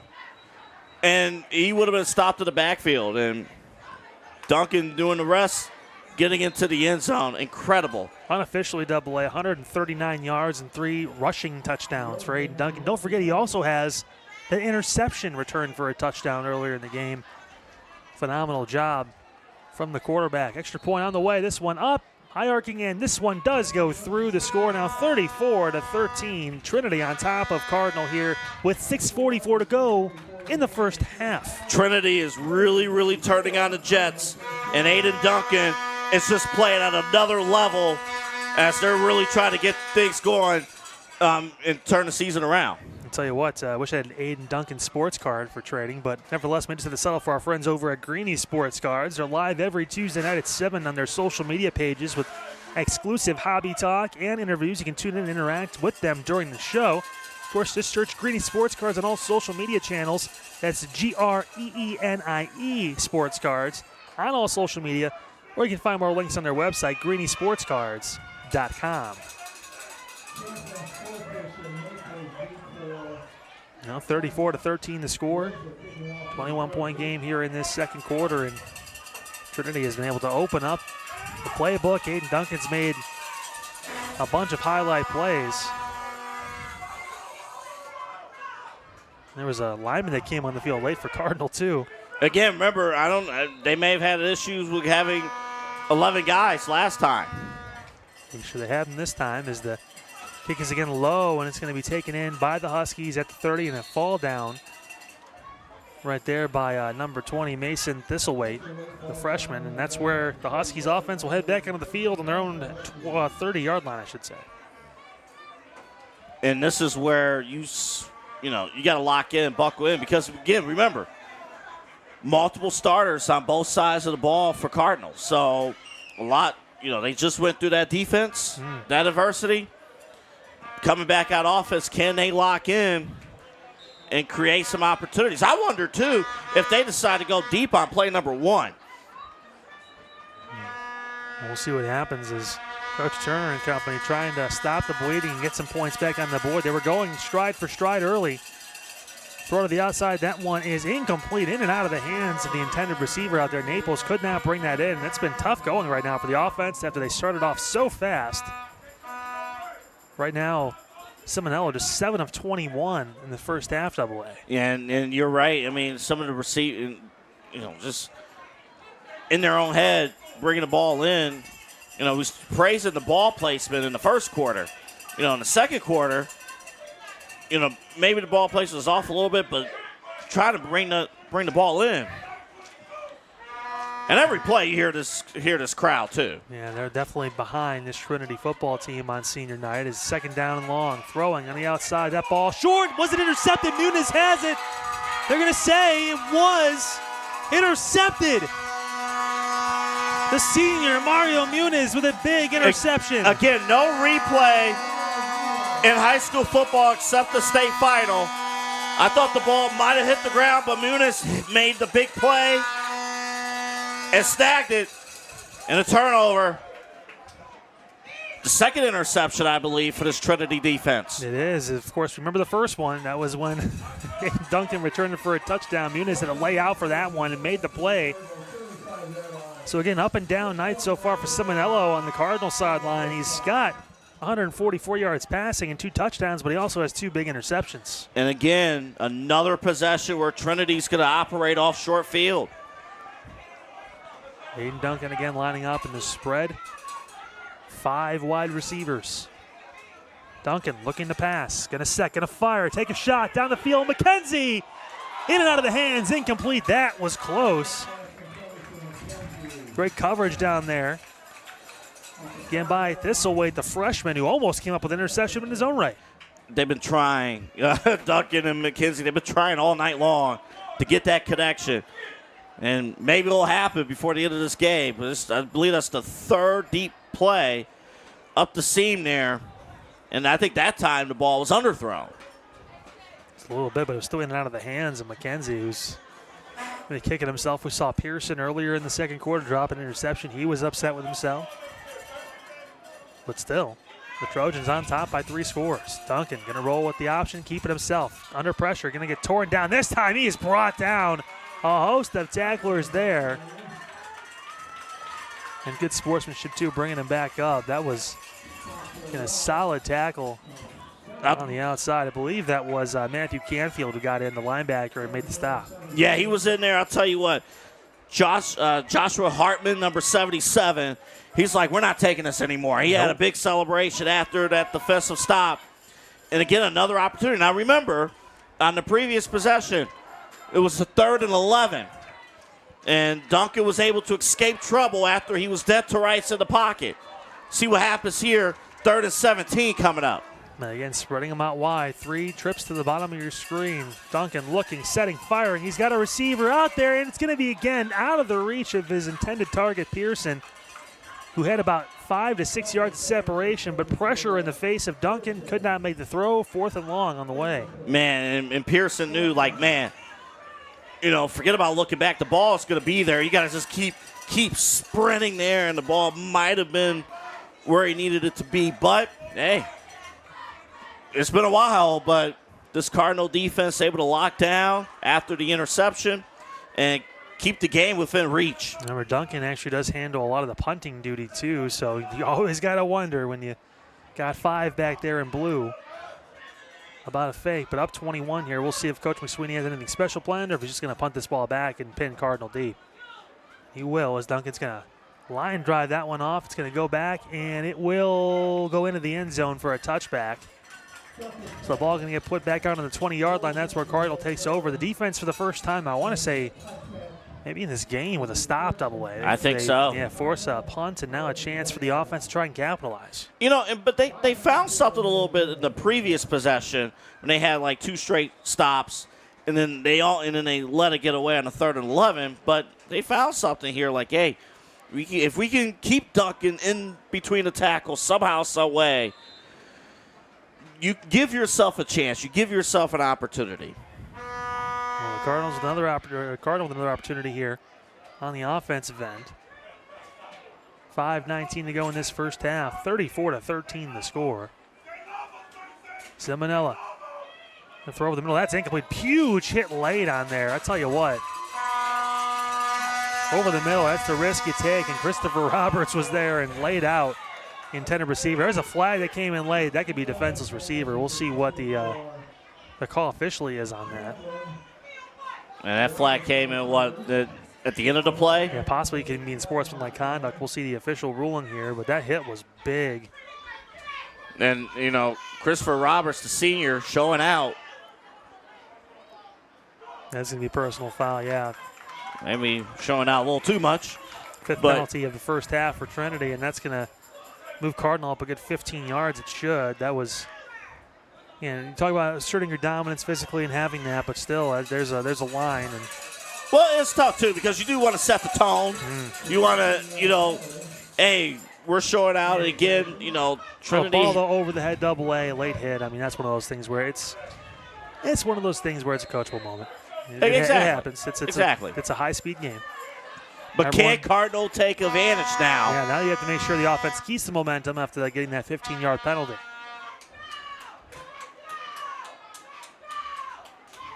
Manella going to fake the pass, look to run now left side, still rolling, still has the ball in his hands, going to stop, and he's going to get brought down. No, still on his feet now, he does.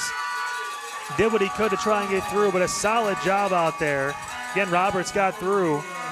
Take your pick. Also, Cameron Carter was out there, a couple different players. Munez out there as well, big stop.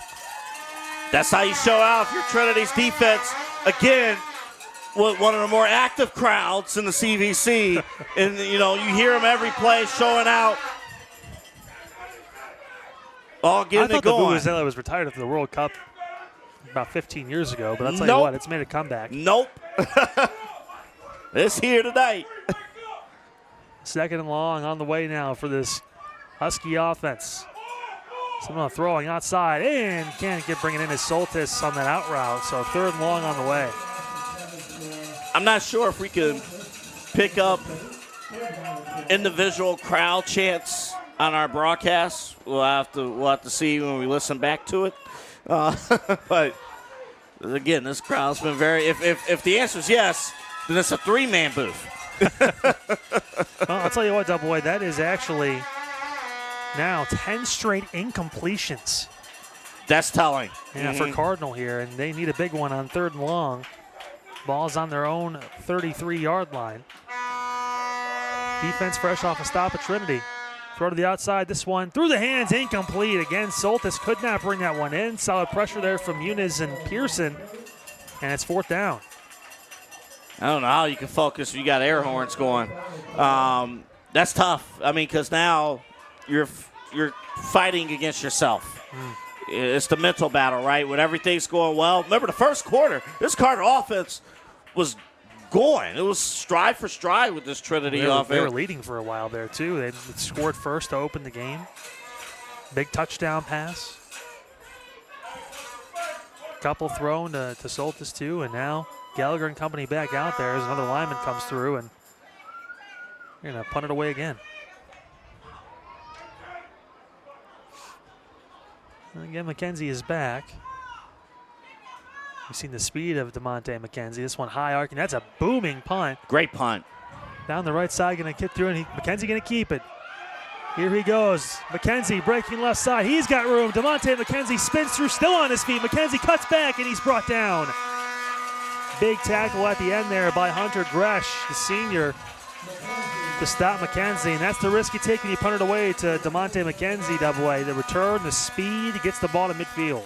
Well, he tried to punt it away, but it was still within range of McKenzie, and it was a great return, a great speed too. And again, I want to say is over 90% of Trinity's offensive drives have started on the opponent's side of the field. And a player down right now for Cardinal. Hey, if you're looking to sell your home, let Woodlake Realty help you make the move and save big while you're at it. Right now, for a limited time, mention this ad and get your house listed for only 1.5%, one of the lowest rates in the market. That's expert service, full exposure, and more money in your pocket. Don't wait. Call Woodlake Realty today and let us make selling your home a breeze. Remember, just mention this ad for the special 1.5% listing offer. Woodlake Realty, where your move matters. To find out more, head over to www.woodlakere.com. An injured player on the field right now for the Huskies as we have a pause in play. 3:48 to go in this first half. He's able to stand up and walk off the field under his own power. Didn't quite get a number on that double A, but hopefully the young man's going to be okay, holding his ribs. And tough for Cardinal when you talk about injuries. You can't really afford to have anyone go down when you have a roster of about roughly 20 or so kids. And hoping for the best here as coaching staff just tries to give some direction for this Husky team as their defense has to come back on the field now. Yeah, they do, definitely. And again, a very eventful first half, to this point. One thing that Coach was talking about, Coach McSweeney, he was like, how do you get a normal routine? We have different starting times. You play on different days. You're playing on Saturday night. Next week they're playing Saturday afternoon. They play it on a Friday. They play it on a Thursday. Like, how do you get that, get that routine going? Well, it was the NFL that find a way to make them play on a Wednesday. Study the Kansas City Chiefs. Who's going to play on a Wednesday, Christmas Day? I don't want to talk about Christmas yet. It's still September. That is true. It's the 21st night of September. I know you remember as Robinson gets the carry on the right side, breaks through, cuts down to the 41-yard line. Solid gain of about 8. That boy happy I got the reference. Man, I'm so proud of you right now. Great run. Great band, great song, great run. Yes. A lot of good things happening right there. It is the final day of summer officially. That's wild. We're already halfway through the high school football season, of course. A lot of teams getting their midway point wrapped up last night. A few more doing it tonight, including us here with Trinity and Cardinal. And the Trojans, they've found a way after going down 7-0 early to really put the pedal to the metal. Duncan throws outside. That one's caught. And a huge hit right at the first down marker. Gain of about maybe 2 yards. That was number 22, Dylan Washington, the junior who made the play and got close to the first down marker, but just short. And a crushing hit on the outside. And,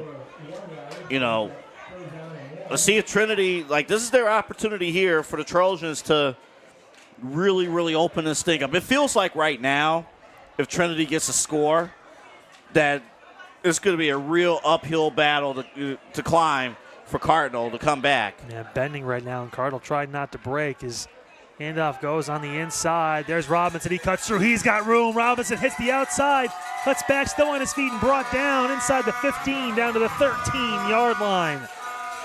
Caden Robinson with a huge run of 25-plus yards and a huge first down for the Trojans. Can't believe I'm going to say what I'm about to say. Caden Robinson's been a little quiet a couple of these drives. Just a little bit. We've been saying his name a ton. Which is crazy because he has 95 yards rushing in this first half. But, yeah, you mentioned he had that big first quarter where he had a couple big runs. Since then, it's been more Aiden Duncan taking the ball and running it himself. But Robinson reminding this defense that he's still out there and productive. As now it's first down and 10. They can still get a first down again before scoring here. Trinity can. Ball's down at about the 13-yard line. Duncan in the shotgun. Going to hand off Robinson. He cuts to the outside, cuts back in. Juke move, and got back to the line of scrimmage, but is wrapped up there by Cardinals defense. Man, I'll tell you. And that's how you have to defend. It takes multiple guys. You can't just send one guy over to Robinson or Duncan. You got to send multiple people there. And that speed every play.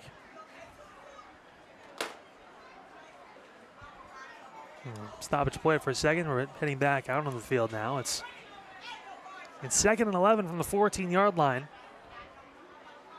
About 1:07 to go here in this first half. Trinity driving again. Duncan looking, throwing left side. That's caught. And the ball is on the floor, and I believe they're going to say incomplete. Oh, man. Now, I don't know about that one. That's tough. Man. Tell you what, Zach Caldwell had the ball. It was thrown on the flat to McKenzie, who had the catch and lost it. If there was replay in high school football, I wonder if that would have been, a catch or whatnot. But, hey, great defensive play.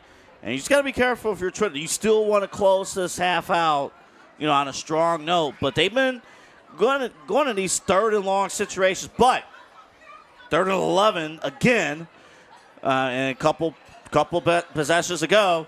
3rd and 11. Yeah, Duncan put the ball in Duncan's hands. Yeah, he just found a way to score a touchdown off of that run. We'll see what Duncan does now as he's in the backfield by himself in motion. And it's going to be a pitch handoff. Breaking through Robinson. Turns the corner. Robinson cuts through down to about the 7. That's not going to be enough for a first down. The clock is still running. So, yeah, we got about 40 seconds to go here in this first half, and Trinity going to take their time. But you can eat up this clock, though. You'll be fine. If you're Trinity, you can eat this up. And I don't blame Cardinal either for not calling a timeout, and either they don't need to. I think in this case, you get this stop if you're Cardinal, and you go in the locker room for the break. Well, and Trinity taking their time to get players out here. Maybe they're just going to let this clock run to the lowest point. Do you try and kick maybe a field goal at the end of regulation in this first half here? Trinity walking towards the sideline, and there it is. There's the timeout from the Trojans. So they'll take one with 5.4 seconds to go. And holding on to that 34-13 lead, and decision time for Coach McSweeney and company if they decide they want to go for it. Well, if you ever had an unwanted guest in your home, I'm not talking about my broadcast partner, AA, here. I'm talking about unwanted wildlife. Well, Alpha Animal Removal is Northeast Ohio's #1 service for animal control. They even specialize in the exclusion and humane removal of things like bats. Yeah, tell you what, even bats find their way into our part of the state here. Again, if you need your wildlife guests to be safely trapped and taken out of your home, go ahead and visit alphaanimalremoval.com. Make sure you do that. They can help you guys. Again, that's alphaanimalremoval.com. AA comes over. Of course, he'd knock first before he goes inside. Of course. He's a gentleman. And, of course, they're going to safely take care of the unwanted guests as well. So definitely give them a call. #1 in Northeast Ohio, with bat removal and whatnot. In Spanish, numero uno. Alpha Animal Removal. So, again, 5.4 seconds on the clock here in a 21-point game. Trinity on top 34 to 13. They have the ball on the Cardinal. I want to say they're going to put that at the 8-yard line. They can still get a first down, but with 5.4 seconds, it may be tough to try and get a first down. Maybe you just go to the end zone here. Yeah, it's all or nothing, with this play. Duncan in the shotgun, going to look to throw quickly outside. It's a hard pass, and it's incomplete. The clock should stop, and it will at 0.8 seconds. And that's a turnover on downs double A. Went from, I believe, McKenzie on the outside. No, that was Hudson, rather. And so Cardinals offense has a play here with less than a second. Go to the locker room. I mean, but defensively, you kept the game within range. That was a very, very important stop for the Huskies. And you keep the game within range. But I'll tell you what, and again, I believe Cardinals going to kneel down here. But an unbelievable first half for Trinity. Defensively, they've been making plays, especially in the second quarter. But Aiden Duncan, Caden Robinson, when they have the ball in their hands, they can make things happen. And there is that kneel down, and we will go into halftime. The score 34-13. The Trinity Trojans at home on senior night lead the visiting Cardinal Huskies here on CVC TV. A chance to take a break. We're going to collect ourselves and get ready for second half action here in Cuyahoga Heights. And 34-13 to score. Back after this.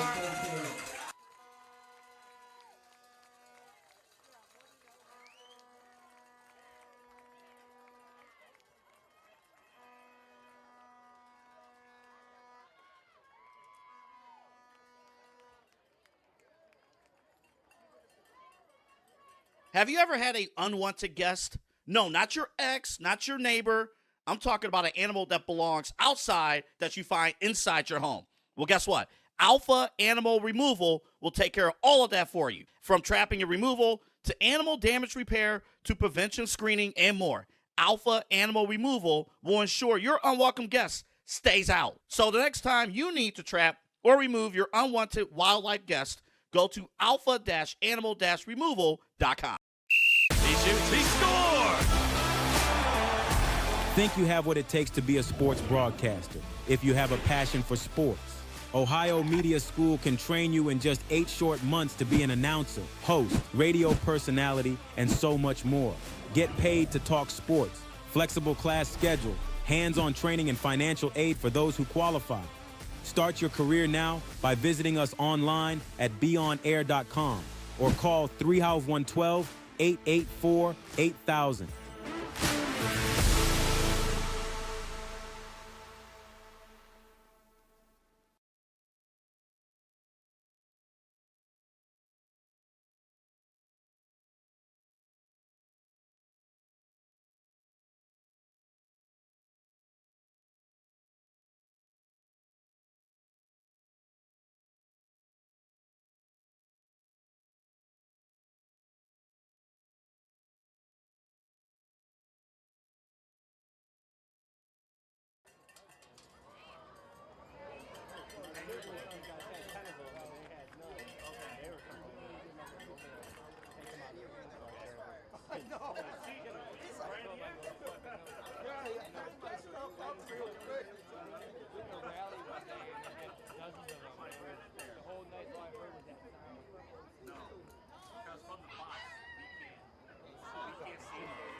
just well done. Welcome you to the jungle. This is Animal.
This next song was released in 2013 by everyone's favorite Latin hip-hop artist, Pitbull.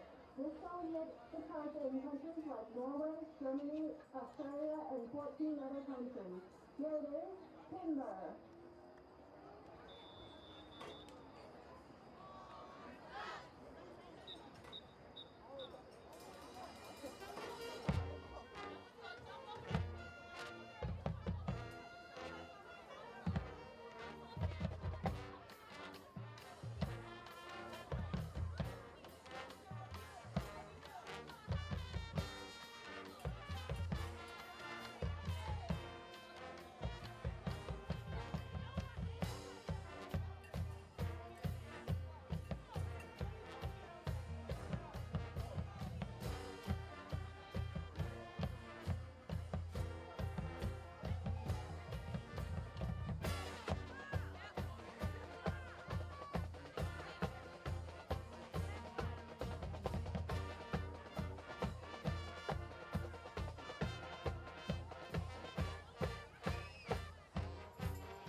In the Rocky series, released back in 1982, where it reached #1 in the U.S. and UK. It's everyone's favorite underdog spirit. Here is Eye of the Tiger.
Welcome back in, folks. The score at halftime, 34-13. Trinity on top of Cardinal here on CVC TV. Part 2 of your game of the week, of course, last night. Fantastic matchup between Lutheran West and Madison. Came down to the wire, 7-6 the final. Tonight's Trinity painting a different picture. They're up by 21 points as we head into the third quarter double-A. Your thoughts on that first half? Well, first off, the first quarter, it was really a back-and-forth battle, but the second quarter, Trinity is really putting it on. And, again, go to Aiden Duncan. You see him on the screen there, number 5, the quarterback. And I'll tell you what he could do with the football, especially on the ground, making those extra plays, he is electric. And we've watched him every single year here on CVC TV, and he could pretty much do no wrong offensively. And he has a defensive touchdown as well from the pick 6 from earlier in the ball game. So credit him to that. And Caden Robinson, number 1, another big-time player for Trinity.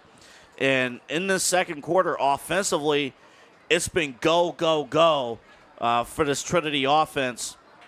And for Cardinal, they're just trying hard to stay with it. Defensively, they've had a few stops, but it's taken a while because Trinity is operating off a short field seemingly every possession.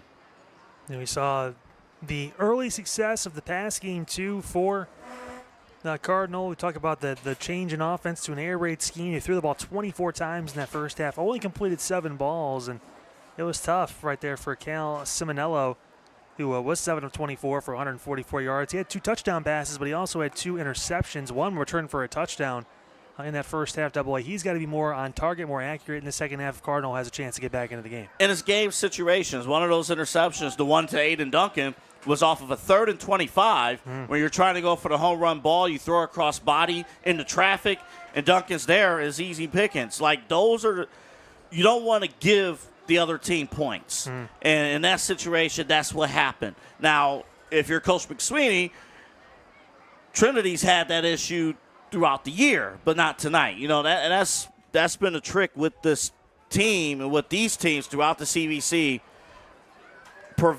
limiting the self-inflicting mistakes, and see how Cardinal's going to approach this in the second half. But Trinity, you keep the foot on the gas, and you keep rolling. Robinson and Pearson back for the Trojans, looking to try and, as both teams are sitting at 1-3 coming into this game, try to get some momentum. Trinity's been in pretty much every game they've played this season, Double A. They've been close, lost a couple of one-score games. Past 2 losses, they were lost by a combined total of 10 points. So they're close. They're right there. And Coach McSweeney said it. He's got enough of this leadership, sprinkled in with enough of the new guys to try and make some waves and get this season on the right track. And as of right now, they're well on their way. Cardinal going to try and do something about that, but they're going to have to start with their defense first. If they don't decide an onside kick, which I believe they did in the first half at some point. Tried it and almost got it, too. It was close, but it did give Trinity great field position. We'll see what happens this time as Gallagher runs up, and he will do it again. Another onside kick to start it. That ball on the deck and picked up immediately. Well, that's a flag that came in late. I think that's just the onside kick flag, I guess. We'll see, as that was recovered by 62 out there. Quayshawn Dunn, the junior. Or no, you're right. It's a legit flag. And I think that's a legit flag. I can't tell if that's yellow. Is that the 48-yard line? What is that? I don't know. No. Well, there's a yellow circle around there, Double A, but I don't think that's what you're talking about. Oops. Oh, it was. Oh, buddy, I'm sorry. Oh, man. Let's try this again next week. We're back here again next week. We are. It'll be fun. Talk more about that here in the second half. As the game progresses, as now Aiden Duncan and company get another chance. First down, Duncan going to keep it. Roll to his right side. Huge tackle in the backfield. Soltis came out just out of a cannon back there, and a huge loss of 7 on that tackle. Yeah, and one of the X's and O's adjustments is keeping Duncan between the tackles. And that's the goal, and you're going to have to send multiple people. They started to do that a little bit in the tail end of the second quarter. But again, same deal if you're the defense to try to lock that in. Good to know that Vuvuzela made it into quarter number 3 here, too, at Cuyahoga Heights High School. Pearson in motion. Duncan looking to pass, dropping back, setting his feet. He'll roll out to his right side, looking, throwing, check down, caught to the other side of the 50. Solid throw and catch right there. To number 83 again, and that is Devari Bennett. And get those yards back and a few more. The flag came in that time. That's a flag Double A on the field down to the 45-yard line. That one going to move backwards. And what's been happening here lately, this score could be – Trinity could have a bigger lead. The issue here lately, at least an eligible man downfield it looks like, the issue here, they've been playing behind the sticks lately. A lot of third and 11s, third and 16s. This is going to be a 2nd and 22. I mean, they're just playing behind the sticks here lately. 6 penalties for Trinity so far on the evening, including that last one that moved him back and takes away a solid gain. Duncan now 2nd and 22, all the way back on their own 36. Handoff, Robinson right side. He tries to cut through this time. Cardinal is there and stops him at the 35-yard line. Another loss, maybe of another yard. And defensively, they're crashing, did a great job. Cartwell on the outside, number 11, keeping that containment. Something that was, oh, that air horn blew out. Something that was not non-existent, in the first half. Well, 3rd and long on the way. Be big for Cardinals defense to get a stop to start this 3rd quarter. Duncan's going to spread them out wide. Trips to the top of your screen, 2 set at the bottom. Alone in the shotgun. Duncan looking, throwing, quick pass over the top, incomplete, dangerous throw. Was looking for his receiver, Muniz. And he was not ready for that ball. And now, careful there. That ball almost was intercepted. It was just overthrown, and I don't think the defender saw it coming. And I'll tell you what, head turned around. Thistlethwaite, the freshman, may have got that interception, but instead it's going to be 4th down, and Trinity's going to punt this ball away. A great defensive stop for Cardinal. You know, it wasn't perfect, but when you're forcing the other team to punt the ball on 4th and 23. Yeah, you moved it back. I mean, you did your job. You did your job, and you see the adjustments, and we're going to see how Trinity can adjust. So Duncan will punt this one away. A shaky punt going to fall down at about the 35-yard line. Take a good bounce for Trinity and keep rolling through and out of bounds at about the 25-yard line. So they'll take that punt. And now it's time to see Cal Simonello and company again run back on the field as the Huskies did a good job on defense. The offense tries to capitalize here in this 3rd quarter. And again, this Trinity defense has done, and there you see it right there. This Trinity defense has really clamped down, in the 2nd quarter, the deep threats. Remember the first drive of this game, Cardinal was able, man-to-man, go right to their receiver. Soltes on one side, Naples on the other side. That wasn't happening after those first initial possessions. And Champlin in motion. Simonello rolling out to his right. He's being chased, looking, throwing. He's got a receiver through the hands, incomplete. And that was right there. And for Champlin, who couldn't bring the ball in. Tough play. And that's another incompletion for Simonello now, who has got, again, unfortunately, I'm keeping track of this, but 12 straight incompletions after that hot start. He's just 7 of 25 now. And it gets in your head. I mean, it really does. It gets in your head. You try to get the ball in the right spot. And for all intents and purposes, that ball right there, just through the hands, maybe a little bit too hardly thrown. As Champlin moves in motion again. Simonello looking to pass. Quick out to Naples. It's caught. He gets at the 30-yard line, breaks the streak, still on his feet, all the way dragged down near the 40. Good job by Naples to get the extra yards, and he'll move the chains. Call it out your senior receiver to really get things back on track. And Naples, number 8, you see her right there, did a great job making the catch. Get things back on track. If Cardinal can build some confidence offensively, this could, got to turn a tie here a little bit. This game is not over. We know Cardinals' high-powered offense can put up points. They've scored 30 points already twice this season. They have the ability to get points on the board. Champlin in motion again. Another quick pass out. Naples with another big catch. He's going to work his way back. Then he gets torn down. And eventually all the group of Trojans come through. Great job wrapping up there by Markeo Lewis, the senior. Let's see, number 5, number 7, number 50, and number 57. Yeah, all running at the end. But I'll tell you what, Lewis was the one that wrapped them up originally and stopped them from getting any further because Naples in the open field can get a bit scary. You don't want to take your chance with that. Yeah, but we talk about all hats to the ball. Duncan, Jackson, Roberts, and Allen all getting there to make the play. Got to keep at it there. Naples tonight at 5 catches for 82 yards. He's had a pretty good evening. As someone else looks, he's going to take another shot. He's got Naples coming to the right side. It's caught. Naples turns upfield to the 20. 15, 10, 5. Brought down. He reaches out, and he's down at the 1. Lewis saved a touchdown on a great tackle. That play went far, Double A. Watch this replay. Man, that ball, that's a beautiful ball. And Naples with the speed and caught the DB sleeping, caught Lewis sleeping a little bit. But Lewis was able to make the tackle. It is not a guarantee that Cardinals getting in. So that tackle is very, very important, even though the big play was given up. Huge play to Naples, 57 yards, and it puts the Huskies down at the 1-yard line.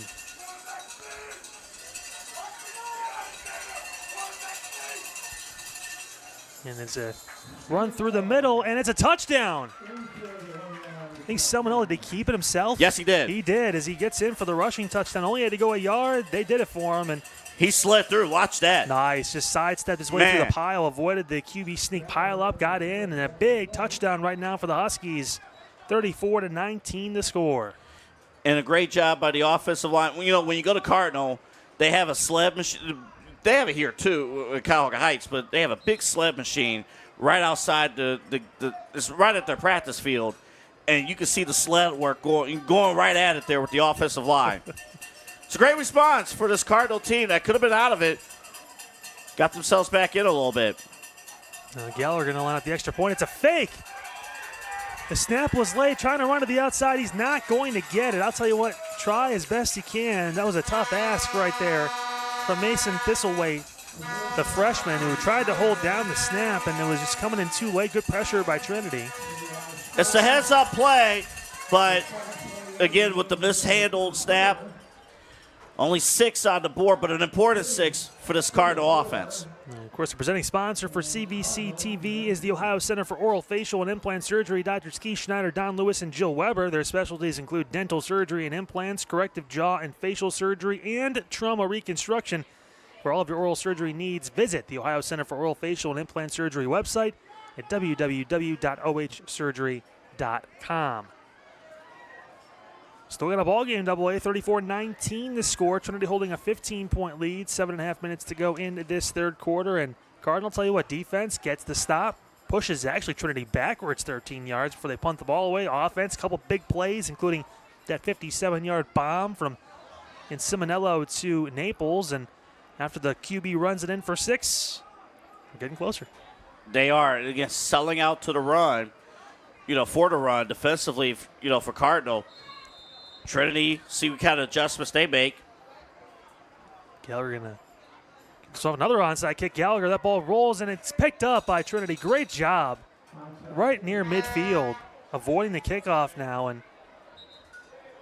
I believe that was, again, a number 50 defender that normally is on the play. That's Christopher Roberts, the senior. It's a linebacker. It's where he plays most of his snaps, but he gets the big catch there. And that ball, you never really know when it gets going like that where it's going to bounce, and that time it goes into the open arms of Roberts and Trinity. So the third time, going for the onside kick, third opportunity. And each time, you're testing. Now, I wonder, okay, now this has been ran 3 times. I'm wondering now if they have to. I think we had a penalty. We might have had a penalty, too. The penalty coming late. We'll see officially. This is going to move the ball backwards 5 yards. So Trinity will start on their own 45-ish yard line. But I might be moving Trinity next time they have to go for the kick return. I'm moving a ton of guys up to the front lines just to ensure extra protection. Well, to be fair, they've recovered every single one to this point. But that threat still looms. We know Gallagher can kick the ball back there pretty far, but Cardinal trying to make some plays on special teams. Duncan now in the shotgun by himself. 1st and 10 on his own 45. Pearson in motion. Duncan going to take the snap. Look, throws the outside. That one is in and out of the hands of the intended receiver. And I believe that was Hudson out there that just couldn't bring that one in. So now we're getting into an interesting part in the game here because Trinity, with this lead here, they're still up 15, obviously, which you see there, but not having a win since week 1 against St. John, now the next step is finishing this game. That's how you learn how to do it. You got to finish these ball games, Double A. It's important when you have these leads. Is Robinson in the backfield? He's going to run the option and take it. He'll cut through. Robinson still on his feet and eventually going to get still on his feet. He got out of that tackle. Caden Robinson found a way to get near a first down. They're going to mark him down, I believe, 2 yards short. So an 8-yard gain for Robinson, who was pretty much tackled on the left hash. He worked his way all the way back to the bottom of your screen and got a positive gain of about 8. This kid's pretty special, isn't he? Wow. I mean, just the absolute speed. But, Cardinal defensively had the right approach. They just couldn't finish the play. Keep Robinson in between the tackle, which they did, but they couldn't finish the play. And the speed from Robinson is just incredible. Again, 5'11", 190 pounds. I got the speed. That's a good size for a running back, and he's got over 100 yards now on the night, 106 officially. tight formation here. Duncan takes a snap. It's going to be a handoff. Breaking through west side, spun down is Jackson. And that's really close, Double A. We'll see the official spot. Judging from the looks like it might be short. far official, it might be. Yeah, you're right. Yeah, 4th and short. So the first attempt on the ground from Jackson, he gets maybe a yard. So here's the next stage of this game. So, okay, Cardinals keeping you now in between the tackles. Now, if you're Trinity, you know what? You got the size. Take advantage. You got the size. Just power right through. Use big bodies. I'd imagine maybe in this play on 4th and short, you just get the ball to Duncan and tell him to go for it. Maybe they're going to measure here. An official timeout. And the measurement would be good here, too, just to see how far you have to go. I mean, obviously, you want to make sure everything, but just to see how far you need to go. Now, player jogging off the field for Trinity. Be more of the see what out goes Cordell Allen, in goes Martell McCray. Another receiver thrown in, but again, bunch formation for Trinity, and it looks like Duncan's going to line up under center. This is going to be close. I imagine it's going to be a QB sneak. We'll see what happens. Duncan, no, going to turn hand, pushing the pile through. That's going to be a first down, still on his feet. Solid run, and they move the chains. This time, Theo Jackson able to put his head down and get the first down. All 5'11", 180 of Jackson moves it. Those are one of those special formations that you go over during the dog days of two-a-days. Yeah, when you're tired, everyone get close together and just start pushing. That's what it is, yeah. And that's a first down for Trinity, a huge 4th down conversion, and they'll keep the Cardinal defense on the field. And they did a great job there pushing there up front because, again, Cardinal did create a challenge, but that was an excellent push by the Trojans to get that first down. Duncan again in the shotgun. Pearson in motion. He's got Robinson on his left hip running the option. There it is. Robinson cutting left side. He breaks through back inside. Robinson has a first down. Breaks through past the 30 down to the 28.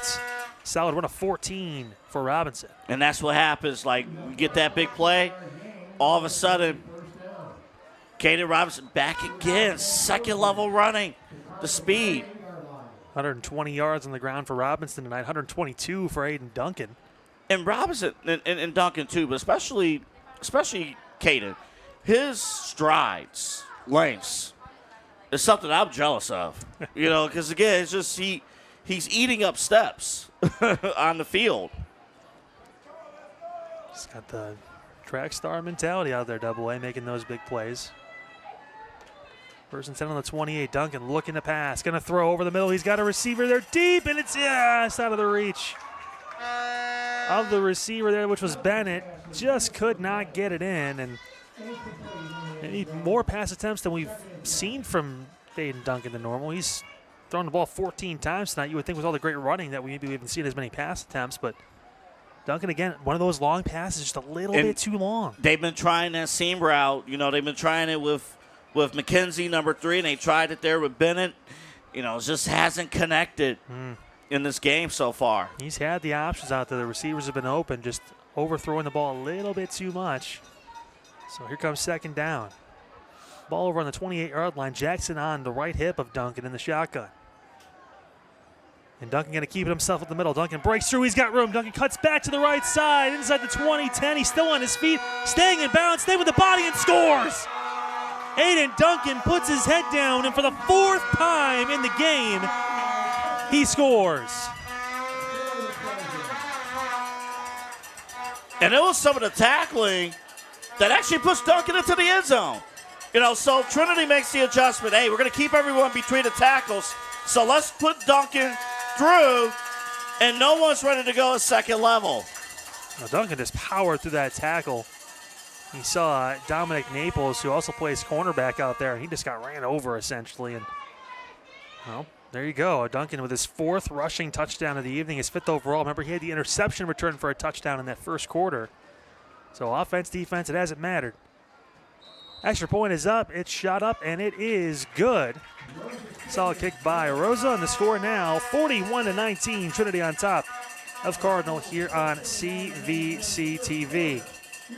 Hey, looking to buy, sell, trade, or repair your ATVs and equipment? Look no further than Hobby Motorsports and Equipment. They offer top deals and expert repairs for all your motorsport needs. Whether you're upgrading or need a quick fix, their team has got you covered. You can find them on Facebook. Just search Hobby Motorsports and Equipment or visit them at the store over in Kirtland at 7935 Euclid Chardon Road. Hobby Motorsports and Equipment, your trusted source for all things ATV and equipment.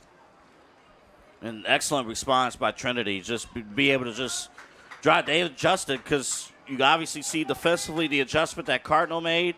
But again, when Aiden Duncan has the football in his hands on the ground, he is an absolute weapon. And there's no one on the defensive side of the ball that can single-handedly stop him. Duncan passing the ball today, 4 of 14 for 23 yards, but he's been able to run the ball extremely well. 11 carries, 150 yards, and 4 rushing touchdowns for the senior quarterback. And it's one of the reasons why Trinity's been able to build this 41-19 lead on the back of number 5 in blue. Number 6 in blue, Rosas, had to kick this one away. Another low line drive kick. That ball fielded at the 27-yard line. And immediately brought down. Huge tackle. Right out there. Guess who? Pearson there again. And he's been making big plays. A phenomenal stop on the kick return. That's where Cardinal will take back over possession on their own 36-yard line.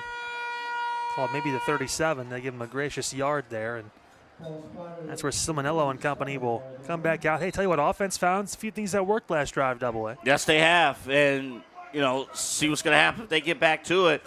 You know, Naples had a big drive previously, so. And 6 catches for 139 yards tonight for Naples, who's been fantastic. It's always worth challenging the DBs and the cornerbacks.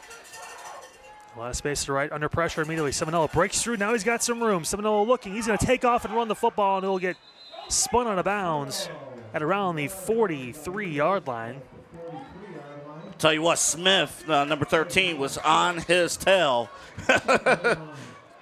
Chasing him, but great job keeping that composure. And Simonello tonight, he's got 33 yards rushing and a touchdown. It's not Aiden Duncan numbers, but still from a pass first quarterback, you'll appreciate that. You still have to respect it. You do. You know, that's what you're shooting for. That's what you're going for. We talked about it, though. 3 to 4 times more, you're going to see more passes. 28 pass attempts to just 9 rushing attempts today for Cardinal. It's been a pass-heavy offense. Simonello looking. He's going to roll out to his right. Looking. Going to throw the ball up, and that's going to be incomplete. Get that ball out of there. Again, Troy Champlin was the receiver in the area, but nowhere to go. And great job by the defense, including Roberts out there, to force that play. And you've been seeing massive pressure by Trinity. See here with first-year head coach Rich Turner has planned. He's open dialogue with his quarterback, too. Hey, what are you seeing out there? What do we need to change? What do we need to do? The trust with Cal Simonello, the junior, who's going to be back next season. Now, again, years ago, Turner coached at Normandy. Not too far from us here as Simonello rolls to the right, throws, and it's incomplete. Looking for Soltis, had him just behind him a little bit. And now 4th down on the way. Great defense by Trinity. The crowd approves. And again, handling business, and with the score being what it is, going for it on 4th down. I think you may have to at this point. You talk about 4:22 to go in the 3rd quarter, but offense going to stay out there. It's 4th and 4, so it might as well be 4th and inches for a pass-first offense. He'll take it. And a lot of those short plays, Double A. Remember, they found a rhythm with Naples last drive where they hit him on a couple short passes to get some momentum and to see the ball be completed for Simonello. Maybe you need to do that again here. Looking, throwing, middle, caught, 1st down and more, breaking through in a slice, and he gets through and still on his feet. Champlin still cushing through and then eventually gets down to the 20-yard line. What a play right there by Troy Champlin, who cuts through for the 1st down and then some. So Coach Turner drawing that up. Big play on the 4th down. And what a play call by the 2004 Division II AP Coach of the Year, Rich Turner. who was 46-29 as the head coach at Normandy. He was there from 2003 to 2009. He left right when I was a sophomore, so I appreciate that. So, been all over the country, coached in Florida, now back here. Huge 37-yard gain. Simonello looking, rolling to his right, still looking to pass. He's going to keep it himself. Turn the corner, he's got room, and Simonello going to run out of bounds near the first down. And we haven't talked about his second-level speed. You saw it right there in that play. Like he was able to turn on the Jets out there. Get that near that first down double A. He's going to be about a yard or two short. As again, Cardinal just refusing to go away, still hanging around in this ball game. Well, Trinity defensively felt good being overly aggressive, but they did get burned on the fourth down, with that pressure situation. Yeah, just a quick slant on the inside. That play designed to just try and get a first down. Ends up going for 37, and it puts Cardinal deep in Trinity territory. Handoff on the left side. One of the few times we've been able to call that tonight. As again, Harris got the carry, and looks like he got enough for the first down. It's a very solid job. And again, to this point, just when you think the knockout punch has been delivered, Cardinals staying with it. So the ball down at the 11. They technically can still get a first down before scoring double A. They have to get to the 1. So there's opportunity here for the Huskies on offense, even if they can't score, to still get a new set of downs, but they'll start fresh here on first. And this is testing the endurance of this Trojan defense. Simonello looking. He's going to roll out to his right. He's got time. Waving his receiver over. He's under pressure. Throws. Incomplete. And there's no call for intentional grounding outside the pocket. He was out of the tackle box. And you can throw that one away. And there was a receiver somewhat in the vicinity. Obviously, he was back inside the end zone, but that ball going to drop incomplete. Well, we're going to have a brief timeout for an injury on the Husky side. Yeah, player down. A chance for us to ask you if you want to be like us, Double A. I know it's a tall task, no pun intended for you, buddy, but nevertheless, if you're looking to break into the exciting world of broadcasting, film, or digital media, the Ohio Media School here in Cleveland offers hands-on training in TV and radio broadcasting, audio production, sports broadcasting just like this, and more. Of course, their real-world approach, taught by industry professionals, ensures you're job-ready in just about 8 months. Located conveniently not too far from us here in Valley View. Again, our Cleveland campus is your gateway to a rewarding career in media. Visit beonair.com. That's beonair.com to start your journey today. And I think I don't think they have a height requirement. No, to attend classes.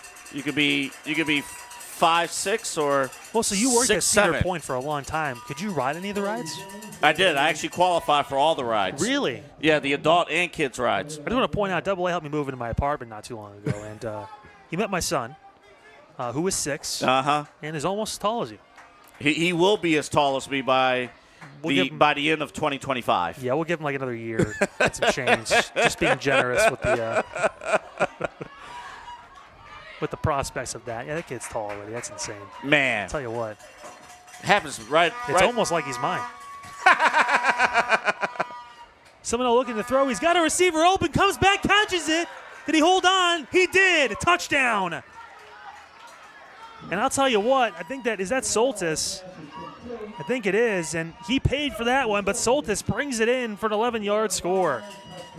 That was a battle between Soltis and Pearson. They've been battling all game.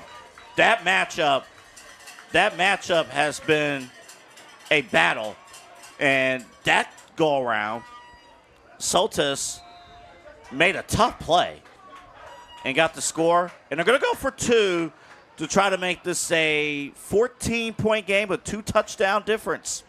Trying to even things out. Soltis just caught his 3rd receiving touchdown of the night. Talk about the pass-first offense and what Cal Simonello's been able to do. Well, 266 yards and 3 passing touchdowns for Cal Simonello in this game.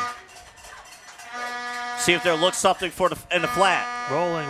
Simonello going to throw. It is incomplete. Batted down. Solid defense right there. Jackson, and actually that one too was McKenzie, who also got in and knocked the ball down. And the score is going to remain 41-25 with 2:48 to go in this third quarter. That was a great defense there by DeMonte McKenzie, handling business there on the two-point conversion. But again, Cardinal converted a fourth down, setting up the score going down the field. So again, with Trinity, you have the lead, but that clock could not go to 0-0 with the fourth quarter soon enough. They got to learn how to finish these games.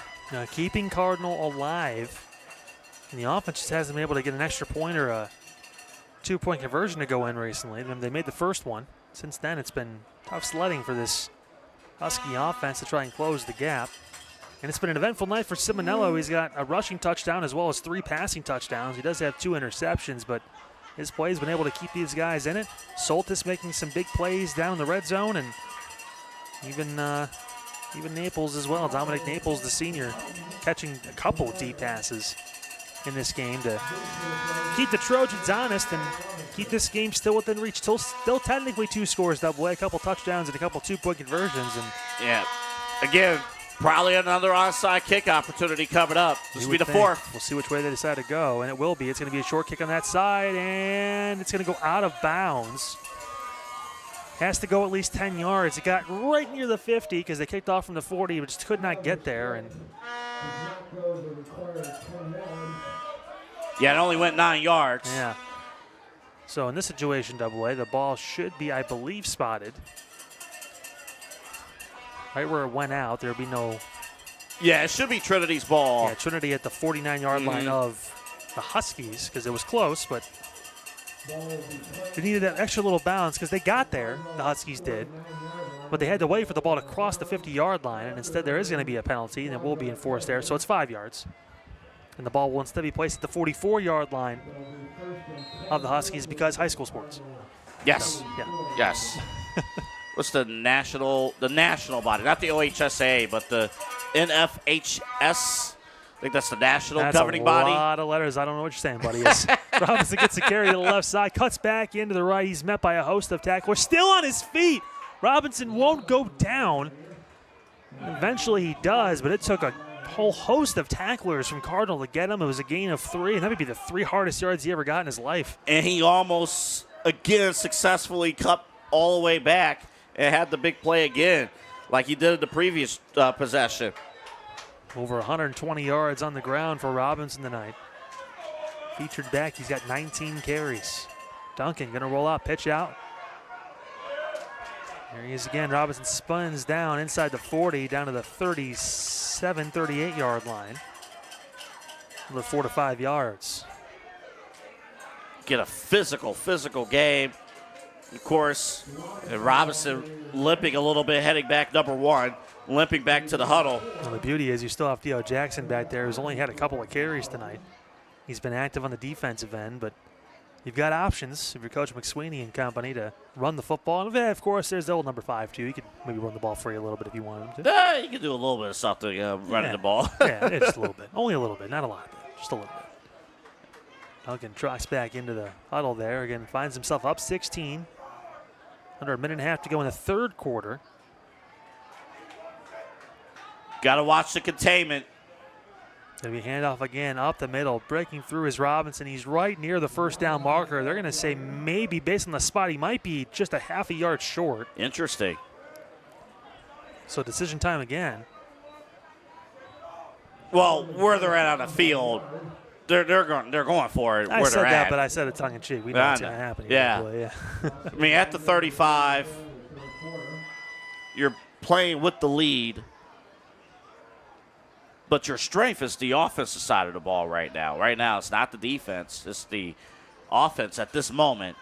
So you play with that strength. I'll tell you what, Duncan kind of running out there a little bit slow as a timeout on the officials. I think we might have a measurement. I think right now Robinson is looking a little banged up.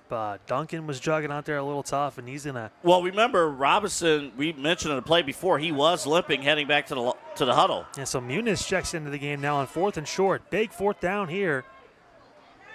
He's gonna switch hips, left, right. Muniz gonna take the ball, run to the right. He's gonna get the first down, cuts through and got it. Still on his feet, and eventually goes down. You had a fumble at the end of the play. Yeah, it was picked up by McKenzie. Let's see if they mark that ball. I think they're going to rule him down. Okay.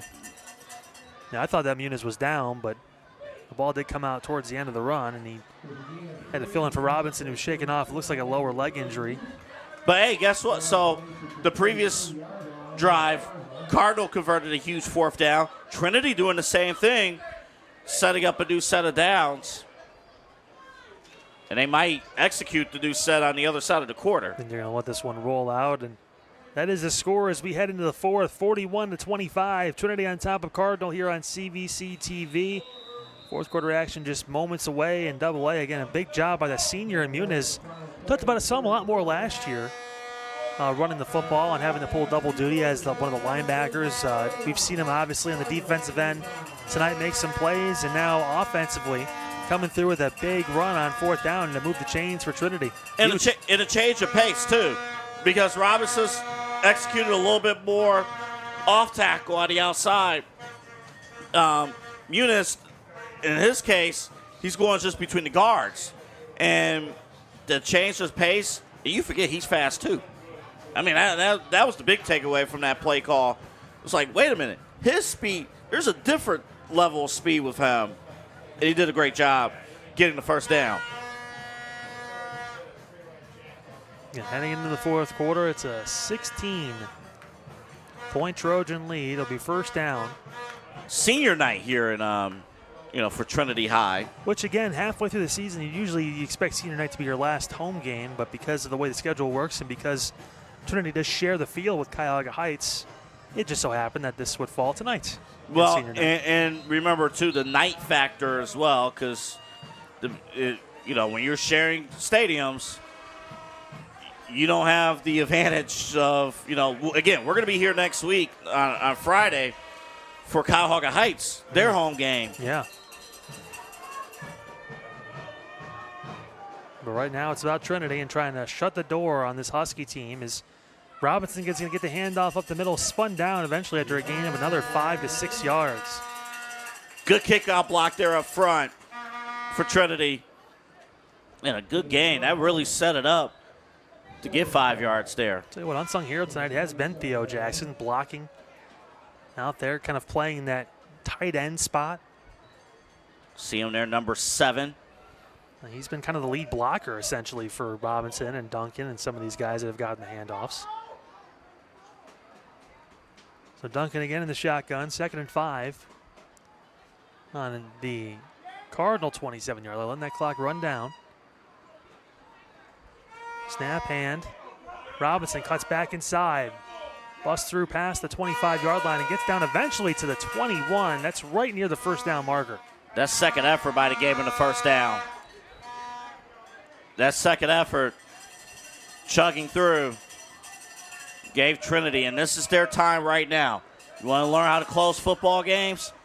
That extra effort right there is going to greatly help. Yeah, run a quick offense now, and there's going to be a false start. Either that or illegal motion, whatever you want to call it. That was a false start, obviously, as the ball going to move back 5 yards now.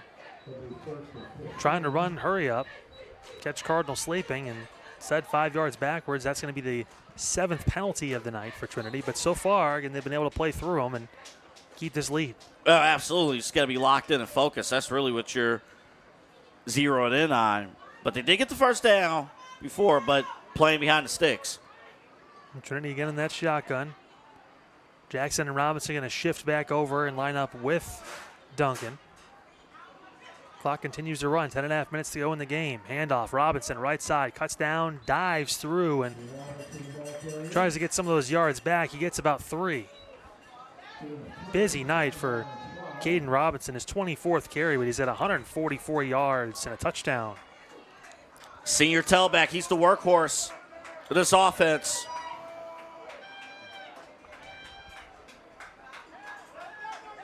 So 2nd and long on the way. On the 24-yard line. Duncan rolling, going to keep it himself. Finds a seam with the middle. Gets hit hard and brought down after a gain of about 5. Solid tackle on the inside. Take your pick. Looks like Hunter Gresh was the senior that got in there and made the stop, and that's going to force a 3rd and long. and there's no indication that Trinity, they could kick a field goal here. I think they're probably just going to stick with it. There's no indication that they will. So it's 2 plays. Defensively, it's still, at this moment, a 2-possession game. And again, Trinity, and what they're doing, Trinity, they're checking with the official to make sure how much time is left as far as the play clock, because they are taking this all the way down. Duncan takes a snap, looking. Going to take off. Is he going to try? No, he gets spun down. A huge sack. Right there, that was number 6, Mitchell Nassy, who got back to the linebacker. And finally, Aiden Duncan gets contained. 4th and long coming up. And now I guess you could say decision time, AA. Do you punt it? Do you go for it on 4th and a mile? What do you do? Well, they're going to, first off, Macy made a great play. He's got to, you don't want to get charged with the unsportsmanlike, with the taunting there in front with the celebration. A lot of emotion coming out from Cardinal right now. It's been a long be smart against Duncan. Yeah, you got that right, AA. It's been tough. But here, I mean, at this point, I would not mind, obviously, a big pass down the field. Again, 4th and 18. I think that coach they're going to talk about it. He wants to talk about this now with 8:25 to go in the ball game. And you want to give it a shot one more time to go up the seam? They've been trying. They've been trying at least with McKenzie, and they tried with Bennett. Well, the difference is now, AA, they put a safety back at the first down marker at around the 10-yard line. So there's going to be double coverage back there depending on what side you want to run that route to. And, of course, we've seen McKenzie be the one that has the most success in getting past that first layer of defense. So I imagine they'll probably shade to his side. Do you take a shot on the other side? Or what you could see happen, too, you scream everyone down the field from the receiving standpoint. If you don't like what you see down the field, you take off. They got number 5 back there who has no problem running for first downs on 4th down. And 1.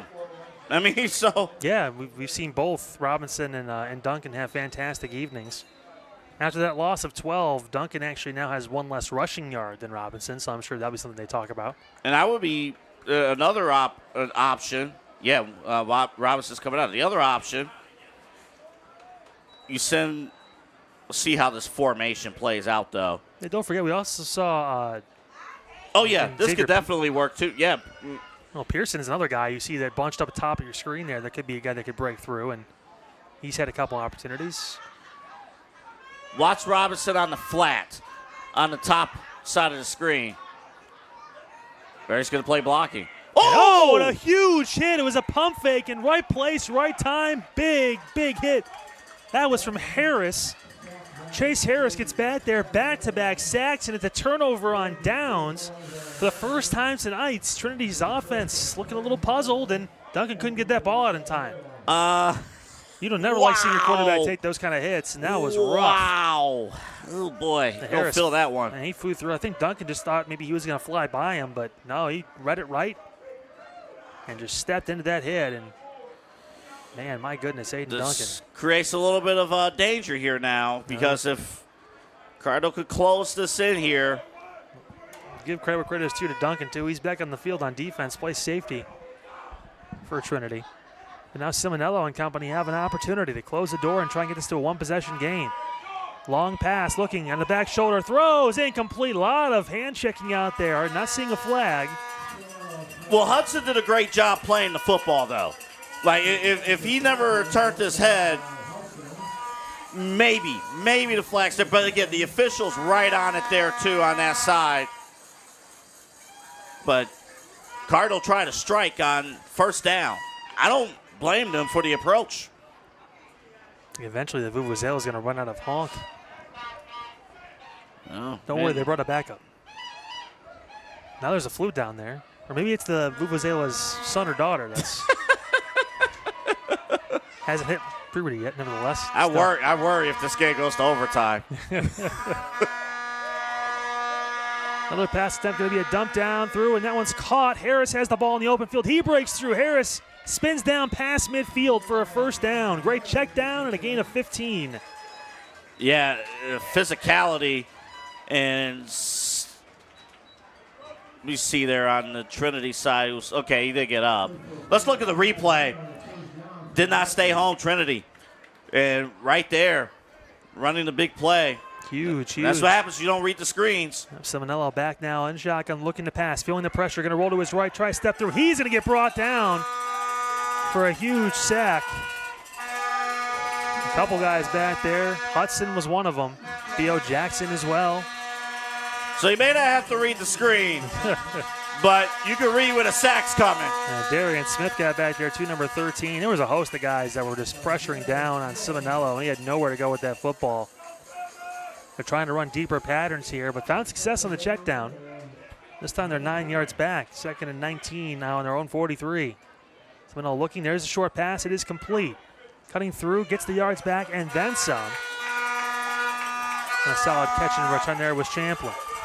And Champlin got good help from Soltis, from Reese Soltis out there with the block. And another. They're going to say that was a fumble double A, I think. Is that what we're getting the word for? Or? It was. It might have been late, wow, yeah. They called it. I thought he was down, but it turns out that Champlin wasn't, and it was recovered. Let's watch the replay double A. Yeah, got the good block. Yep, ball's out. Ball's out and recovered. Forced fumble and recovery for Christopher Roberts, the senior. The senior's been making plays tonight, and that's a tough blow for the Huskies after getting a stop on defense, forcing a turnover on downs. In a situation where Champlin, his third catch of the night, just can't control it. The ball going back to Aiden Duncan and company. Robinson gets the carry on the right side. He's going to get stood up after a gain of maybe 1 or 2.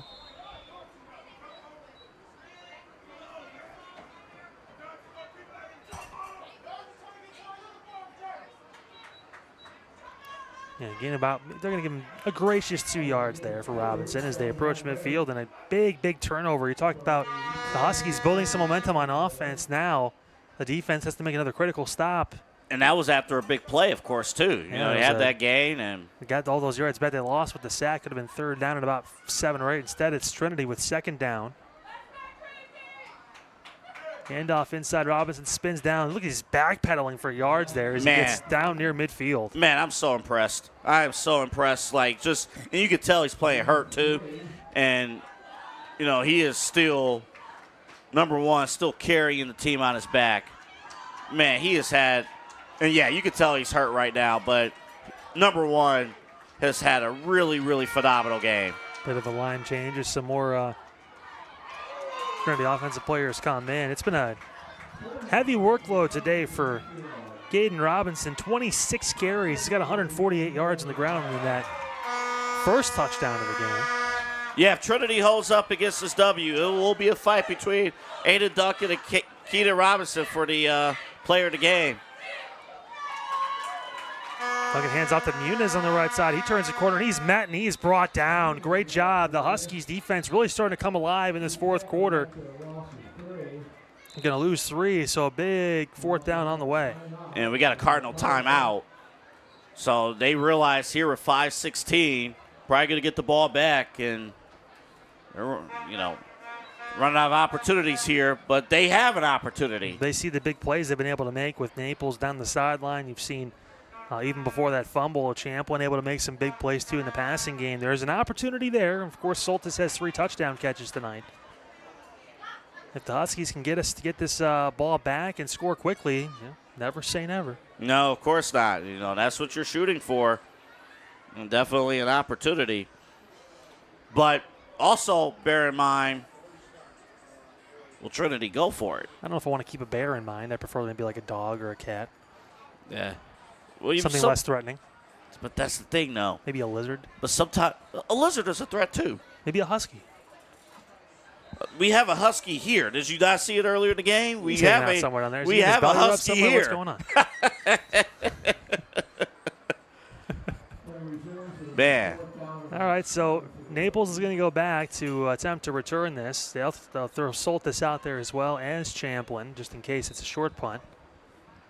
And again, don't forget, Aiden Duncan is the punter for this squad, so anything can happen. And they have guys in Cardinal in multiple spots back there. Duncan is going to boot this one away. It's going to trail down the right sideline and take a Trinity bounce. It'll stop at about the 19-yard line, and that's where the Huskies will take back over with 5:06 to go in the ball game. And it's time, Double-A. It is now or never for the Huskies to try and get some points on the board because time is running out. And again, they've been figuring out kind of a formula. Cardinal Bay, if you're Trinity defensively, going after the quarterback, you want to affect the timing, because obviously they're looking deep. So Trinity kind of started to do that. Get right back to it defensively. Naples at the bottom of your screen. Watch that one-on-one coverage there. Is Seminole looking. There it is. Throws it out. And it's through the hands. Incomplete.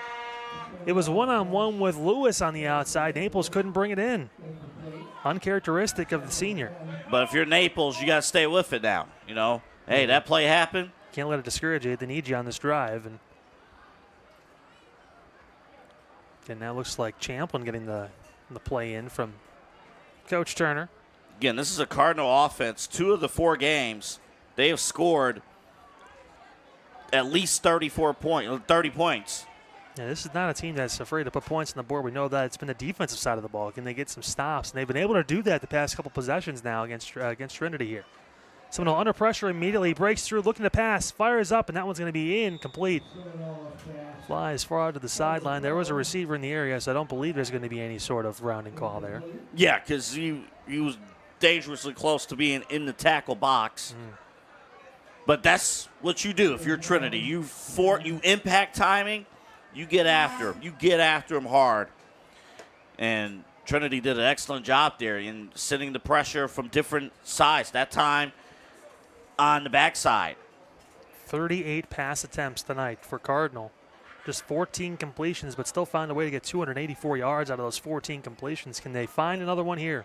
And again, if you're the DBs, Pearson, no reason to press against the receivers. So Manello looking, throwing middle, batted down, and almost intercepted. I'll tell you what. It looked like Theo Jackson was the receiver. Yeah, Jackson just smacked that ball down. It was a crossing route, and now 4th down. And what do you do if you're Coach Turner here? You still have a couple timeouts left, but I imagine maybe you just go for this and hope you can get it. And you need to preserve the timeouts, having 2 left. But, you got there's an opening on the outside. It's just a matter of if someone can get it out there. And you make the catch, and then you got to turn and get those 10 yards.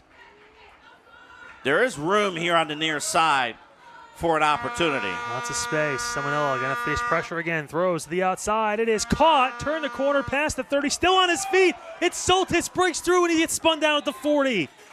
21 yards and a 1st down. Reese Soltis, he has gone through some adversity in this game, both offensively and defensively. But he made a great play. And we're going to have an injury timeout on the Trinity side after that play.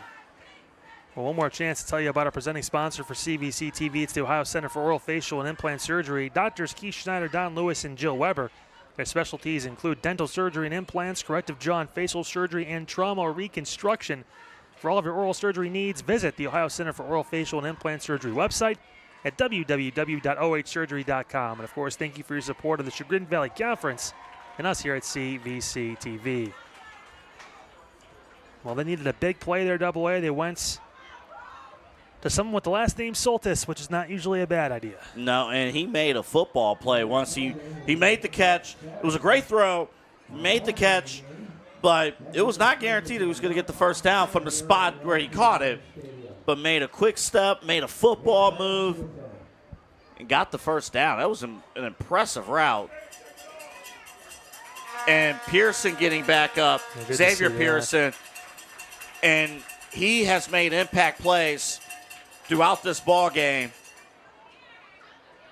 And they're going to check on, he's walking off on his own power. A little bit of a limp there with the lower leg injury, was getting stretched out too. And I'll tell you what, Simonello, when he's been able to complete the ball on the 15 completions, he's averaging over 20 yards a completion. So it's about getting the ball in the hands of his receivers. Once he's able to do that, it seems like they're always able to make a man miss or make a big play.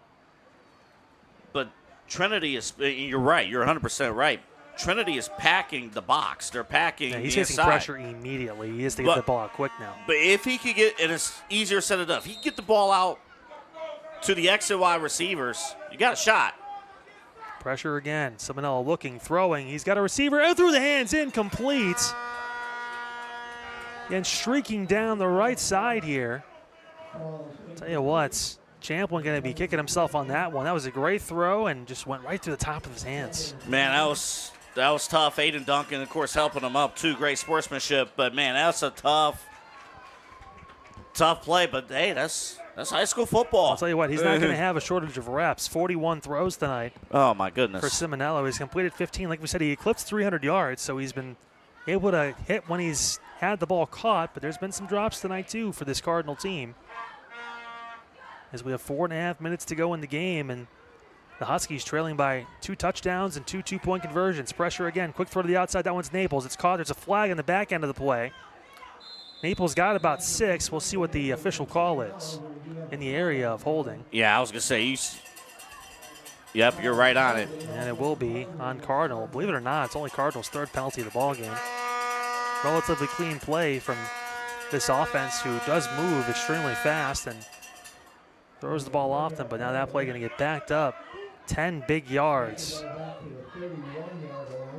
And it's those momentum plays, the momentum swings. See it there with the penalty because, again, Naples made the open play, but when you see the flag come out that quickly when the play starts, yeah, it's holding up front. But you're right. It's been a clean game on their side. And I just have to execute here. Talk about these longer type down, 2nd and 20. You want to at least try and cut this in half. Simonello time and have to roll out to his right. He's under pressure, still breaking through, still on his feet, looking. Watch from behind. Throwing out deep. He's got a receiver cutting through, but it's intercepted. Intercepted by Trinity. It's Duncan again. And Aiden Duncan's got room. He's going to get brought down. A flag comes in late. That interception should stay in AA. It would be his 2nd interception of the game for Duncan. But under duress, had the pressure, it messes up with your timing. It's been an up and down day for Cal Simonello, and that's in the area somewhere of possible block in the back or something. Again, obviously the offense is coming off the field. Tough break for the junior quarterback, just trying to make a play and throw it deep, but great job by the other quarterback, who's a senior and a safety, picking off his 2nd pass tonight. And you see his free safety abilities. You see it. And what a night for Aiden Duncan, too. You talk about, in the passing, we kind of understood, hey, don't really expect too much throwing the football, but the ability to run the ball as well as he had for 143 yards and 4 scores, 2 interceptions, 1 return for a touchdown on the defensive side. Not turning the ball over, forcing turnovers himself and making plays. Aiden Duncan having a great game. Standing out, one of the seniors on this senior night for Trinity. Figuring out how to close this game out, and Trinity has proven they're taking steps to do that. So Duncan's going to keep that one. He's going to get spun down and brought down after a gain of 7.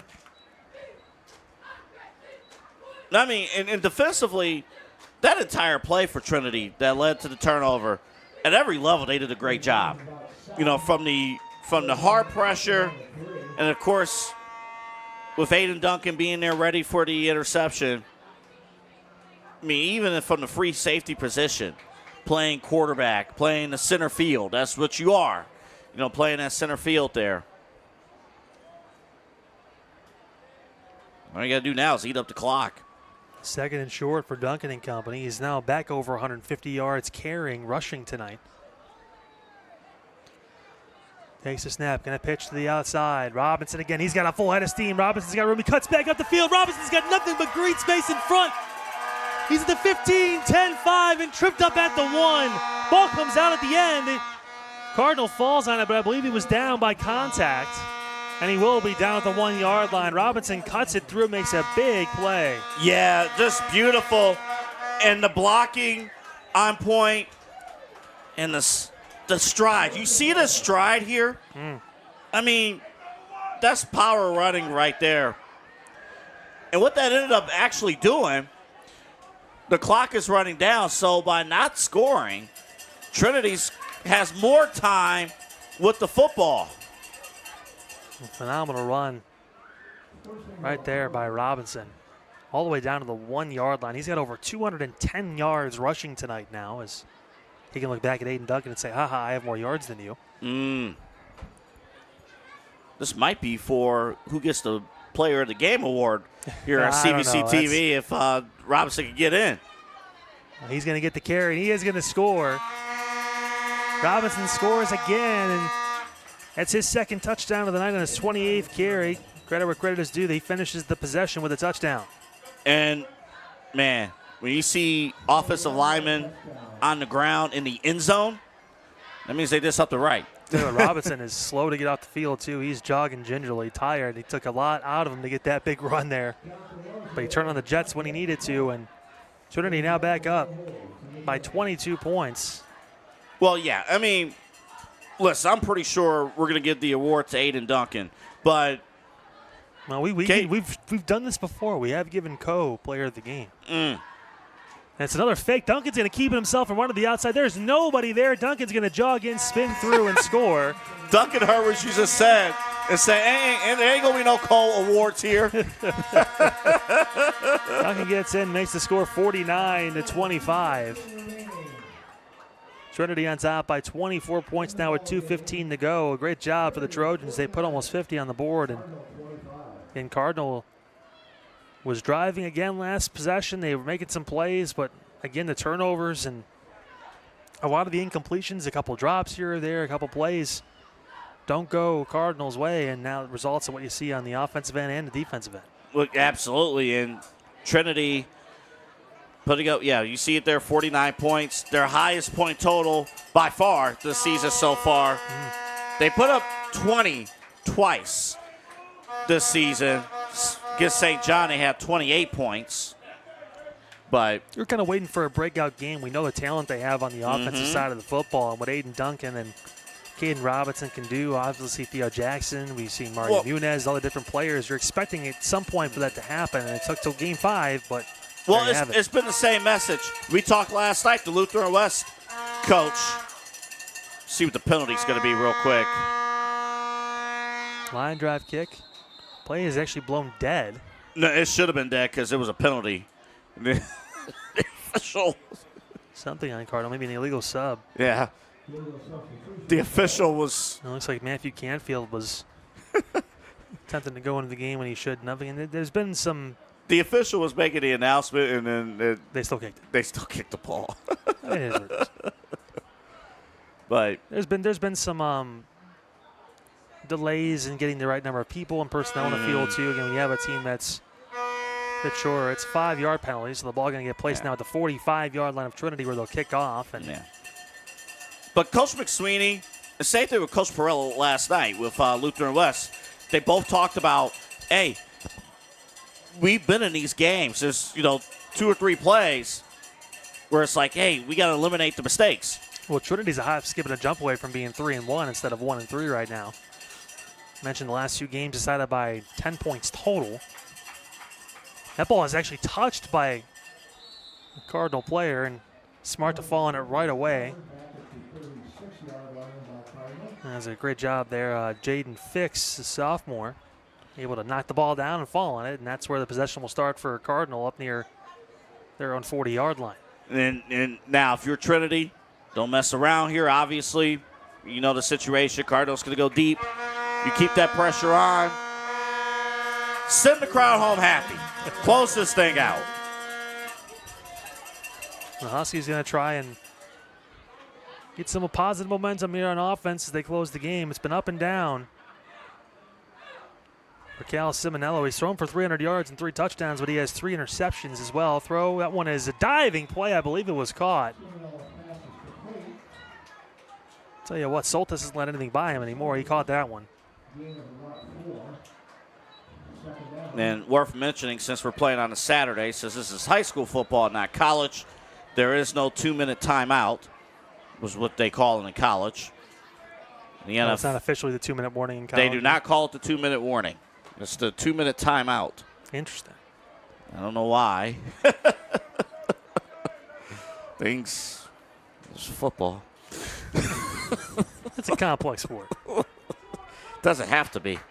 Minute and a half to go is with the win tonight. Trinity going to improve to 2-3. Cardinal going to fall to 1-4 at the halfway point of the season. Harris DeCarry got about a yard or two on the play.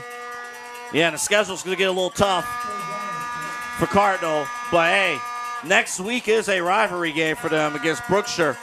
It's the Battle of the Kinsman Cup coming up a week from today. Or coming up on Friday, 6 days from today. Yeah, quick turnaround for some high school kids, obviously, playing on the Saturday.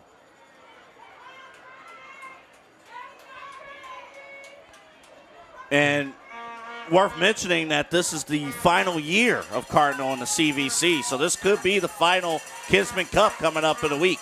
Over the middle of that one high, almost caught in. I tell you what, that was almost brought in by Naples. He almost one-handed that ball, and it's going to bring up 4th down.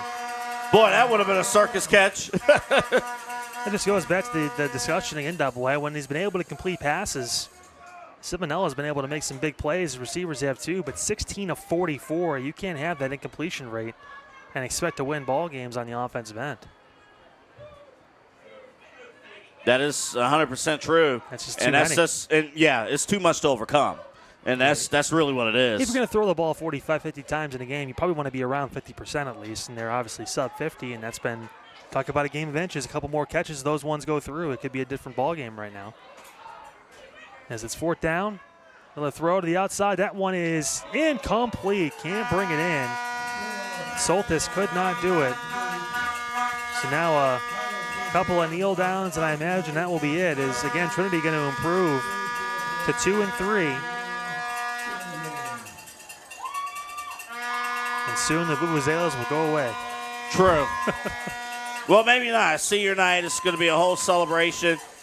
Coach Turner sending in the young guys to close this game out for Cardinal. But I'll tell you what, Trinity I'm not saying it was a perfect game, obviously, for Trinity, but to be able to really, really have a great game plan from minute one all the way through, overcome the blitz for the first quarter with Cardinal, what a performance for these Trinity Trojans. A fantastic win for Trinity. As a kneel down takes place, and that should be enough to call it. Again, the final score, 49-25. Trinity takes the win, improves to 2-3 in the season. Cardinal falls to 1-4 here on senior night at Cuyahoga Heights High School. AA, your thoughts on the game and where these teams go moving forward? Great job by Trinity. Again, this was an offensive shootout in the first quarter, but Trinity did a phenomenal job offensively handling business. And then defensively, they made a lot of great stops. And Aiden Duncan did a great job offensively, but also getting 2 interceptions, including a pick 6 early on. And what a performance for the Trojans, a big win for them, of course. For Cardinal, learning experience, they did put 25 points up on the board. Again, the issue is not the offense. They can score. It's the defense, though, getting the critical stops. And, offensively, they were on point in the first quarter and maybe a little bit in the third quarter, but second quarter, there were some critical mistakes. And that might have cost it a little bit. But we saw 2 really good football teams out there on the field tonight. Yeah, 2 fantastic football teams, and I'll tell you what, I think it's my mic that's picking it up too, but you can turn yours back on. But yeah, it's tough sledding. You talk about a change of offensive skill and mindset when it comes to Cardinal trying to throw the ball as much as they did. And again, if you're going to do it, you got to make sure you hit on at least half those throws, and they fell a little bit short of that tonight. But still, Cal Simonello had a fantastic game, threw the ball plenty, 44 times, still had over 300 yards. But I think it's safe to say our players of the game, yes, we're going to split it up because one ran for 200 yards. Talk about Caden Robinson. What a night for him. Again, over 200 yards rushing in this ball game.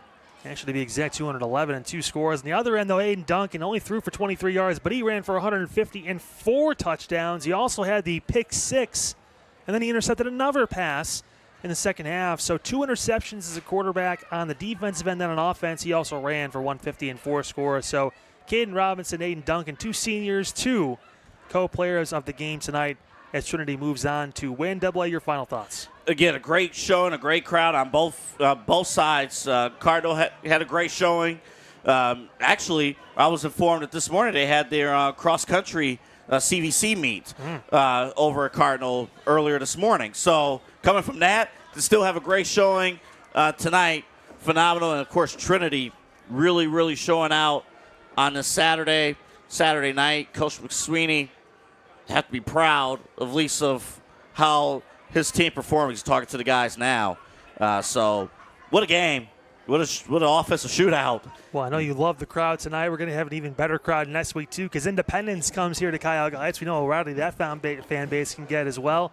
Going to be a fun matchup between two teams that are separated by not very many miles. I wonder when we were at Independence last year, they brought the somebody in the crowd. They were at the boombox. Yeah, the boombox. They were playing music. Yeah, I wonder. And they scored on a kick return that was called back, and the place went nuts. Man. It was one of the best reactions we ever saw. Unfortunately, that came back. But looking forward to that matchup next week. Obviously, Double A loves spending time with you, man. Thanks for the doubleheader again this week, my man. Yeah, and it's going to be fun, too. Our scoreboard sponsor next week for our broadcast is going to be Romito's Pizza. Yeah, excited to have them next on board week. with us. Yeah, we'll talk about them, of course, more next Friday night. In the meantime, I want to thank the folks that make this game possible tonight for us. Of course, our presenting sponsor, the Ohio Center for Oral, Facial, and Implant Surgery. Also, want to thank Taz Tree Service, Sewer Cleaning Company, R&T Fence, Air Quality Control, Heating and Cooling, Greeny Sports Guards, Woodlake Realty, Hobby Motorsports, Alpha Animal Removal, and the Ohio Media School. Again, the final from Cuyahoga Heights tonight, 49-25. Trinity gets the win. They improve to 2-3 on the season. We'll see you next week right back here at Cuyahoga Heights when the Red Wolves take on the Blue Devils here on CVC TV. Have a good weekend, folks.